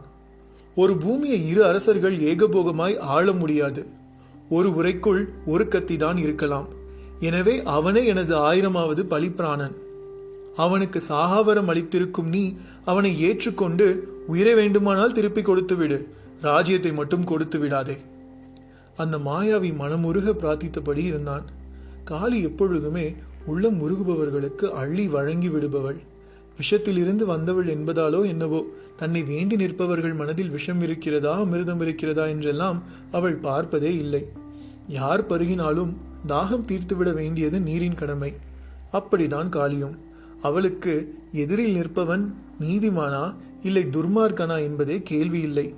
தன் திருவடியை பற்றி கொண்டு விட்டான். தனக்கு ஒரு பிராணனை பலியாக கொடுத்து நன்றிக்கடனும் படும்படி செய்து விடுகின்றவர்களை அவள் கைவிடுவதே இல்லை. எனவே அந்த மாயாவி ஞானசீலன் காதிலும் அவள் தனது அசரீரியை ஒலிக்கச் செய்தாள். மகாபக்தனே, உனது பலிகளை மிக மகிழ்ந்து கிடக்கின்றேன். மகாபக்தனே, உனது பலிகளால் மிக மகிழ்ந்து கிடக்கின்றேன். நீ பலி கொடுக்க நினைக்கும் விக்ரமாதித்தன் அசாதாரணமானவன். அவனை பலியிட உன்னால் ஆகாது. ஆயினும் உன் முயற்சி வெற்றி பெற என் வாழ்த்துக்கள். இந்த பலிகளால் நீ என்னை மகிழ்விக்கும் முன் கானக மயானக்காட்டில் 1000 பிரேதங்கள் அவிந்து அடங்கியும் அவைகளில் ஆத்மகத்தி காரணமாக சூட்சும சரீரம் கிட்டாத நிலையில் அல்லாடியபடியும் இருக்கும் இந்த பூலோகத்திலேயே மிக கொடியதும் பூமியின் அச்சுப்பாகும் ஊடுருவி செல்லும் இடமமைப்பும் கொண்டதுமான மயானத்தில் நினைத்ததை செய்து முடிக்கும் வல்லமையுள்ள வேதாளம் ஒன்று உள்ளது. அதையும் முதலில் அடிமையாக்கி கொள்ளப்பார். அதன் பிறகே உனது பலியும் ஏனைய செயல்களும் வெற்றிகரமாக முடியும். ஒரு அந்தணனே சிவசக்தி சாபத்தால் வேதாளமாகியுள்ளான். அவன் உலகின் வாழ்வியல் ரகசியங்கள் அவ்வளவும் அறிந்தவன். நாளை நீ உலகின் அதிபதியாகிடும் போது உன்னை எதிர்ப்பவர்களை அழிக்கவும் எதிரிகளை புரிந்து கொள்ளவும் அந்த வேதாளம் முன்னுள் உனக்கு அடங்கியிருத்தல் நல்லது. இல்லாவிட்டால் இது விக்ரமாதித்தனுக்கு அடங்கியிருந்து அவன் மேலும் பலம் பெற்று விடுவான் என்று தெல்லிய வழித்தடங்களை தனது அசரீரியால் உணர்த்திய மாகாளியை ஒரு புதிய பரவசமுடன் பார்த்த அந்த மாயாவி, தாயே என்றான் ஓங்கிய குரலில்.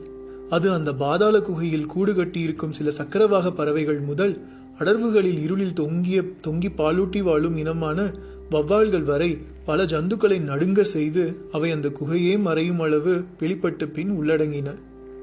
குகைக்கு வெளியே மயானத்தில் நெடுநாட்களுக்கு பிறகு ஒரு 120 வயது மனிதரின் பிரேத உடல் சாம்பலாவதற்கு வந்திருந்தது.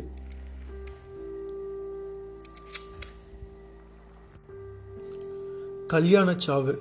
உறவினர்கள் ஒட்டுமொத்தமாக குழுமி பஞ்சபூதங்களில் அவரை அக்னியிடம் சேர்ப்பதற்காக குழுமி இருந்தனர். அவர்களும் அந்த குரலை கேட்டு எங்கிருந்து வருகிறது இந்த குரல் என்று நடுங்கினர். அதே சமயம் அந்த மயானத்தில் நெடுநாட்களாக எந்த நாளில் யாரால் போதிக்கப்பட்டது என்று தீர்மானிக்க முடியாத நிலையில் பெரிய அளவில் வளர்ந்திருந்த ஒரு அரச மரத்தின் ஒரு கிளைப்பாக முறிந்து அருகில் கட்டப்பட்டிருக்கும் பல சமாதிகள் மேல் விழுந்தது. மரங்களின் அரசன் என்பதால்தான் அந்த மரத்திற்கு அரச மரம் என்று பெயர் வந்தது. அரசர்கள் எப்படி ராஜ அம்சங்களுடன் அழகு, வீரம், கருணை என 3 கொண்டிருக்க வேண்டுமோ அவைகளை எல்லாம் கொண்டிருக்கும் ஒரே மரம் அரச மரம். ஓங்கி வளர்வதில் கம்பீரம், சொரசொரப்பற்ற வழுவழுப்பான உடல், காற்றை சுத்திகரித்து அதில் காற்றின் ஜீவ அணுக்களை கரைப்பதில் மிகுதியும் சூட்சமம் என்று அரச மரத்தின் லட்சணம் வெகு நேர்த்தியானது. இதன் இலை கூட மனித இதயத்தைப் போல அழகாக வெட்டி எடுத்தது போல் இருக்கும். உதிர்ந்து விழும் இடத்திலும் அது தாக்கங்களை உருவாக்குவதில்லை. விரைவில் காய்ந்து சருகாகி மண்ணில் வேகமாக கலந்துவிடும் குணம் அதற்கு இருந்தது. குறிப்பாக தன்னை அண்டி வளர நினைக்கும் மரங்களை அது தடுப்பதே இல்லை. ஆனால் ஆலமரம் அப்படியல்ல. அது நிழலில் ஒரு புல் பூண்டு கூட வளராது. ஆதித்த கிரணங்களை அது தனக்கு என்று வாங்கிக் கொள்ளும். இலைகளும் தடித்து கிடக்கும். பல்கி பெருகிக் கொண்டே போகும் தன்மை ஆழத்துக்கு உண்டு. ஆனால் அதனால் ஒரு கிளைப்பகுதிக்கு கூட பிறருக்கு பயன்படாது. வெட்டி எரிக்கலாம் என்றால் சதா ஈரம் இருக்கும். அதன் பாலாலோ பழத்தாலோ யாருக்கும் எந்த பயனும் இல்லை. மாறாக ஆழத்தில் நிறைய இண்டு இடுக்குகள் வேறு உருவாகிவிடும். அதன் காரணமாக அதில் ஆந்தையும் கோட்டானும் வந்து குடியேறிவிடும். அவை வந்தால் பின்னாலேயே அதன் முட்டைகளுக்காக மலைப்பாம்புகளும் நல்ல பாம்புகளும் வரும். மொத்தத்தில் மனிதர்களில் மண்ணாசை பெண்ணாசை பிடித்தவர்களின் மனது எப்படி இருக்குமோ அதற்கு சான்றாக விளங்கக்கூடியது ஆலமரம். ஆலத்தை எல்லா இடத்திலும் வளர்த்துவிட முடியாது. அரசுவுக்கு தான் வளர இடம் ஒரு பெரிய காரணம் கிடையாது. அது மதில் சுவர் இடுக்கில் கூட வேர் பிடித்து வளர்ந்துவிடும். எப்பொழுதோ பெய்யும் ஒரு மழை நீரை உட்கொண்டு பாலைவனத்து ஒட்டகம் போல பல பல நாட்கள் நீரின்றி ஜீவிக்காதால் ஆகும். இப்படி திகழ்வதெல்லாம் அரச லட்சணங்கள். அதனாலே விருட்சங்களில் அந்த குணம் பெற்றிருக்கும் மரமாக அதை கருதி அதை ஆலயங்களின் பக்கம் வளர்த்து ஊருக்கு நன்மை செய்தார்கள். எந்த ஊரில் அரச மரங்கள் நன்கு வளர்கிறதோ அங்கே சுயநலம் இன்றி தலைமை பண்புடன் சமூகத்திற்கு வழிகாட்டுகின்றவர்களும் நிறைய பேர் இருக்கிறார்கள் என்பது சொல்லாமலே விளங்கிவிடும். அரசமரம் மூட்டும் இப்படிப்பட்ட சிந்தனைகளை அந்த மயானத்து புலையனும் தெரிந்து வைத்திருந்தான். அதனால் தானோ என்னவோ அரச மரக்கிளை முறிந்து விழுந்தது அவனுக்கு அச்சத்தை கொடுத்தது. எப்பொழுதும் இயற்கை மனிதன் மூலம் சப்தத்தை பயன்படுத்தி அடுத்து நடக்க இருப்பதை கூறாது. அதன் மொழிதான் சகுனங்கள். அப்படி பார்த்தால் மரக்கிளை முறிவு, அதிலும் அரச மரக்கிளை முறிவு அரசன் ஒருவனுக்கு ஆபத்து என்பதின் அறிகுறியோ? புலையனின் எண்ணம் வெகு வேகமாக கணக்கிட்டு அப்படியே விக்ரமாதித்தனிடம் போய் நின்றது. அவன்தான் எத்தனை நேர்த்தியான ஒரு மனிதன்! துளி ஆகிலும் கர்வம் உண்டா அவனிடம்? அவனைப் போல ஒரு அரசனை இந்த மண்ணுலகம் கண்டிருப்பது அது செய்த பாக்கியம். அப்படிப்பட்டவனுக்கு தான் ஏதாவது கேடு வரப்போகிறதோ? புலையன் மனது கவலை கொண்டு உழல ஆரம்பித்தது. முதியவரை எரிக்க வந்திருப்பவர்கள் கூட ஏதோ ஒரு தீய சம்பவம் உஜ்ஜயினி ராஜ்யத்தில் நடக்கப் போவது போல உணர்ந்து வருந்த தொடங்கினர். முதியவர் இறந்து விட்டதற்கு கூட அவர்கள் வருந்தி இருக்கவில்லை. எங்கள் அரசர் ரத்ன சிம்மாசனம் ஏறி முதல் நாளில் இறந்து அமர உலகம் சென்று இரவாப்புகள் பெற்றுவிற்றவர் என்றே கருதினர்.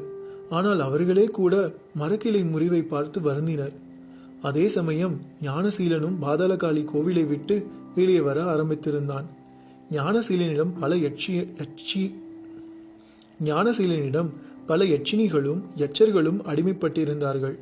பல குரலி பேய்களும் பிசாசுகளும் கூட அவனிடம் அடங்கி கிடந்தன. தற்கொலை என்னும் ஆத்மஹத்தி செய்து கொள்ளும் காற்று தேகங்களுக்கெல்லாம் இவனைப் போல மாயாவிகளால் தான் துன்பம் நேர முடியும். மானிட சரீரத்தை நீரும் நிலமும் நெருப்பும் காற்றும் ஆகாயமும் அளவற்று போகும்போதுதான் தாக்கும். அதே பஞ்சபூதங்களில் ஒன்றான காற்று சுரூபம் கொண்டு விட்டாலோ அவர்களை அதிர்வலையை உருவாக்கும் சில மந்திரங்கள் தாக்கி கட்டி போட்டுவிடும். அந்த சூட்சும உடம்புகளை நோக்கி குறிப்பிட்ட மந்திரங்களை சொல்லும்போது மனித உடல் தீப்படும் போது எப்படி துடிக்குமோ அப்படி அது துடிக்கும். அந்த மந்திரத்தை நிறுத்துவதற்காக அவை எதையும் செய்யும். ஒரு குரங்காட்டி அதை ஆட்டி வைப்பது போன்றுதான் இச்செயல். என்றாவது ஒரு நாள் இவனிடம் இருந்து தப்பிவிட மாட்டோமா என்று குரங்கு நினைப்பது போலவே மாயாவகைகளிடம் சிக்கி கிடக்கும் பேயும் பிசாசும் நினைக்கும். அவைகளுக்கும் மனித உடலில் உள்ளது போல மூளை உண்டா, இதயம் உண்டா, அவை எதை கொண்டு நினைக்கும், அந்த நினைவுகள் எதில் சேமிக்கப்படும் என்கிற மனிதத்தனமான சிந்தனைகளுக்கு பதில் கூறுவது கடினம். மனிதர்களுக்கு ஒன்றை புரிய வைக்க அவர்களுக்கு தெரிந்த ஒரு விஷயத்தை உதாரணமாக கூறிதான் புரிய வைக்க இயலும். ஆத்மாக்கள் பற்றிய அறிவை உருவாக்க அப்படி ஒரு உதாரணம் காட்டக்கூடிய விஷயங்களை மனிதன் அறிந்திருக்கவில்லை என்றே கூற வேண்டும். அப்படி அவன் அறிய வேண்டுமானால் அவன் சப்தம் என்னும் மனிதனின் மொழி மற்றும் இசை பற்றி பூரணமாக தெரிந்தவனாக இருக்க வேண்டும். மாயாவிகளும் சரி, நன்னெறியில் வாழும் தவசிகளும் சரி, பலமானது இந்த மண்ணில் உண்ணும் உணவில் இல்லை, சொல்லும் சொல்லில், அதாவது சப்தத்தில், சப்தமாகிய மந்திரத்தில் தான் உள்ளது. சப்தம் என்பது வெறும் மொழி சார்ந்தது மட்டுமல்ல, நம் உணர்வுகளை சொல்ல பயன்படும் ஒரு சாதனம் மட்டுமல்ல, அதுவும் நமக்கான ஒரு உடல். ஒரு மனிதனின் முகமும் குரலும் அவனுக்கு மட்டுமே உரியது. அதைப்போல உலகில் வேறு எவரிடமும் காணலாகாது. சில ஒற்றுமைகள் வேண்டுமானால் இருக்கலாம். ஆனால் முக அமைப்பும் சரி, குரலமைப்பும் சரி, ஒருவருக்கு இருப்பது போல இன்னொருவருக்கு இருக்காது. மனித சரீரம் கூட பூலோக பௌதிக விதிகளுக்கு கட்டுப்பட்டது. ஆனால் குரலாகிய சப்த சரீரம் அப்படியல்ல. அது ஒளியோடு போட்டி போட்டு நெடுந்தூரம் செல்ல வல்லது. அதுவே மனிதர்களின் செயல்பாடுகளுக்கு காரணம். சப்தத்தில் தான் இருக்கிறது சகலமும். மனதுக்குள் கூட நாம் சப்தத்தில் தான் நமக்குள் பேசிக்கொண்டிருக்கிறோம். எழுத்துக்கள் ஆ ஆ என்று வரிசையாக தொடங்குகிற மாதிரி சப்தமும் ஓம் என்னும் எழுத்திடம் இருந்தே தொடங்குகிறது. உலகில் அத்தனை மொழிகளும் அதன் எழுத்துக்களும் எங்கிருந்து வெளியே வந்தது என்று பார்த்தால் தாயின் கருவில் இருந்து மனிதன் வந்தது போல் ஓம் என்னும் எழுத்திலிருந்து வந்தவைகளாகவே இருக்கும். இதை மறைமுகமாக உணர்த்துவது போல சப்தத்தை கேட்கும் முக்கிய புலனான காது ஓம் என்னும் வடிவமைப்பை கொண்டிருப்பதை காணலாம். மனித குலத்தில் மிகப்பெரிய செல்வம் சப்தமும் அதன் சார்புடைய மொழியும் தான். இந்த சப்தமும் சரிகம பதனி என்று 7 ஸ்வரங்களுக்குள் அடங்கிவிடுகிறது. இந்த 7ம் மனித வாழ்க்கையை மண்ணுக்கு வெளியே இருந்து ஆட்டி வைக்க முடிந்த சாயா கிரகங்களான ராகு, கேது நீங்களான கண்ணுக்கு தெரியும் 7 கிரகங்களின் தொடர்பினை உடையவை. உண்மையில் புலன்கள் 7, ஆயினும் 5 மட்டுமே என்று கூற காரணம் சிரத்தில் இருப்பது 5 மட்டும்தான். மீதம் 2ம் உடம்பில் நடுமையத்தில் கழிவை நீராகவும் திடமாகவும் வெளியேற்றும் வெளியனுப்பு பாதையாக மட்டுமே உள்ள கழிவு பகுதிகளாகும். கண்ணும் காதும் மூக்கும் வாயும் ஒன்றை உட்கொள்ளவும் வெளித்தள்ளவுமான இரட்டை செயல்பாடு உடையவை. ஆனால் இக்கீழ்ப்புலன்கள் வெளியில் மட்டும் தள்ளுபவை, எதையும் உள்ளே கொள்ளாதது. அதனால் இருவினைகளுக்கும் இடமில்லாத இதை தவிர்த்து இருவினைகளுக்கும் இடமளிக்கும் 5 தன்னகத்தை கொண்டிருக்கும் முகத்தை தான் மனிதன் அவன் பிரதான அடையாளமாக கருத வேண்டிய நிலை. பஞ்சபூதங்களையும் ஒரு சேர கொண்டிருக்கும் இடமாகிய சிரம் இதனால் ஒரு மனிதனுக்கு மிக மிக முக்கியமான ஒரு ஒப்பற்ற பாகமாகிறது. ஒரு மனிதன் உடம்பில் வேறு எந்த பாகத்தை இழந்தாலும் எப்படியாவது உயிர் வாழ்ந்து விடலாம். ஆனால் பஞ்சபூதங்களை ஒரு சேர கொண்டிருக்கும் முகத்தில் எந்த ஒரு பாகம் பழுதுபட்டிருந்தாலும் அவன் உயிர் வாழ்ந்திட மிகவும் சிரமப்பட வேண்டும். சிலருக்கு கண்கள் நன்கு தெரியும், பேச வராது. சிலரால் பேச முடியும், பாட முடியாது. சிலருக்கு காதுகள் கேட்காது. சிலருக்கு குழப்பமான மனநிலைகள் இருக்கும். இவை அவர்கள் சரீரத்துக்குள் அடங்கியுள்ள பஞ்சபூதங்களின் குற்றம் குறையான ஒரு நிலைப்பாடாகும். ஆனால் இப்படி குறையுள்ள ஒருவன் அரசனாக திகழ முடியாது. அனைத்தும் சீராக உடையவனே அரசனாக திகழ்ந்து வழி நடத்தவும் முடியும். பஞ்சபூதங்களும் ஒரு ஊனமும் இன்றி அமைய பெற்ற சிரமப்பு அரசர்களிடம் உத்தரவாதமாய் இருந்தாக வேண்டும். அன்னை காளிக்கு அப்படி ஒரு ஊனம் இல்லாத பஞ்சபூத கலவையான உயிர்ப்பூவான சிரங்கள் 1000 அர்ப்பணம் செய்வது என்றால் அது என்ன சாதாரணமான விஷயமா? இவைகளை பற்றி விரிவாக சிந்தித்து பின் செயலாற்றி ஆற்றல் மிக மிக மிக உள்ள அந்த அரசர்களை ஒருங்கிணைத்து அவர்கள் சிரங்களை துண்டித்து பெற்று பின் அவர்களின் ஆன்மாவையும் அலைய விடாமல் தன்னகத்தை சிறைப்படுத்தி கொண்டு ஒருவன் இருக்கிறான் என்றால் அவன் எந்த அளவு உலகம் பற்றி, உயிர் பற்றி, பஞ்சபூதங்கள் பற்றி, இறைவன் பற்றி, சப்தம் பற்றி, அதன் மந்திரம் பற்றி எல்லாம் அறிந்தவனாக இருக்க வேண்டும். கிட்டத்தட்ட அவன் இறைவனுக்கு சமமாகி விடுகின்றான். இறைவனையே புரிந்தவனாகி விடுகின்றான். இது எப்பேற்பட்ட ஞான நிலை! ஞானசீலனும் அப்படி ஒரு உயரத்தில் தான் இருந்தான். ஆனாலும் அந்த ஞானம் அவனை தன்னடக்கத்தோடு சிந்தித்து இறைவனுக்குள் நாமும் அடங்கினால் சுலபமாக நாமும் இறைவனாகிவிடலாம் என்று எண்ண வைக்காமல் தானே ஒரு இறைவனாகிவிட வேண்டும் என்று மாற்று திசையில் சிந்திக்க வைத்துவிட்டது. அதுதான் கொடுமை. அதனால் உஜ்ஜயினி ராஜ்யத்தில் விக்ரமாதித்தன் எப்படிப்பட்ட சிக்கல்களுக்கெல்லாம் உள்ளாகப் போகிறானோ தெரியவில்லை.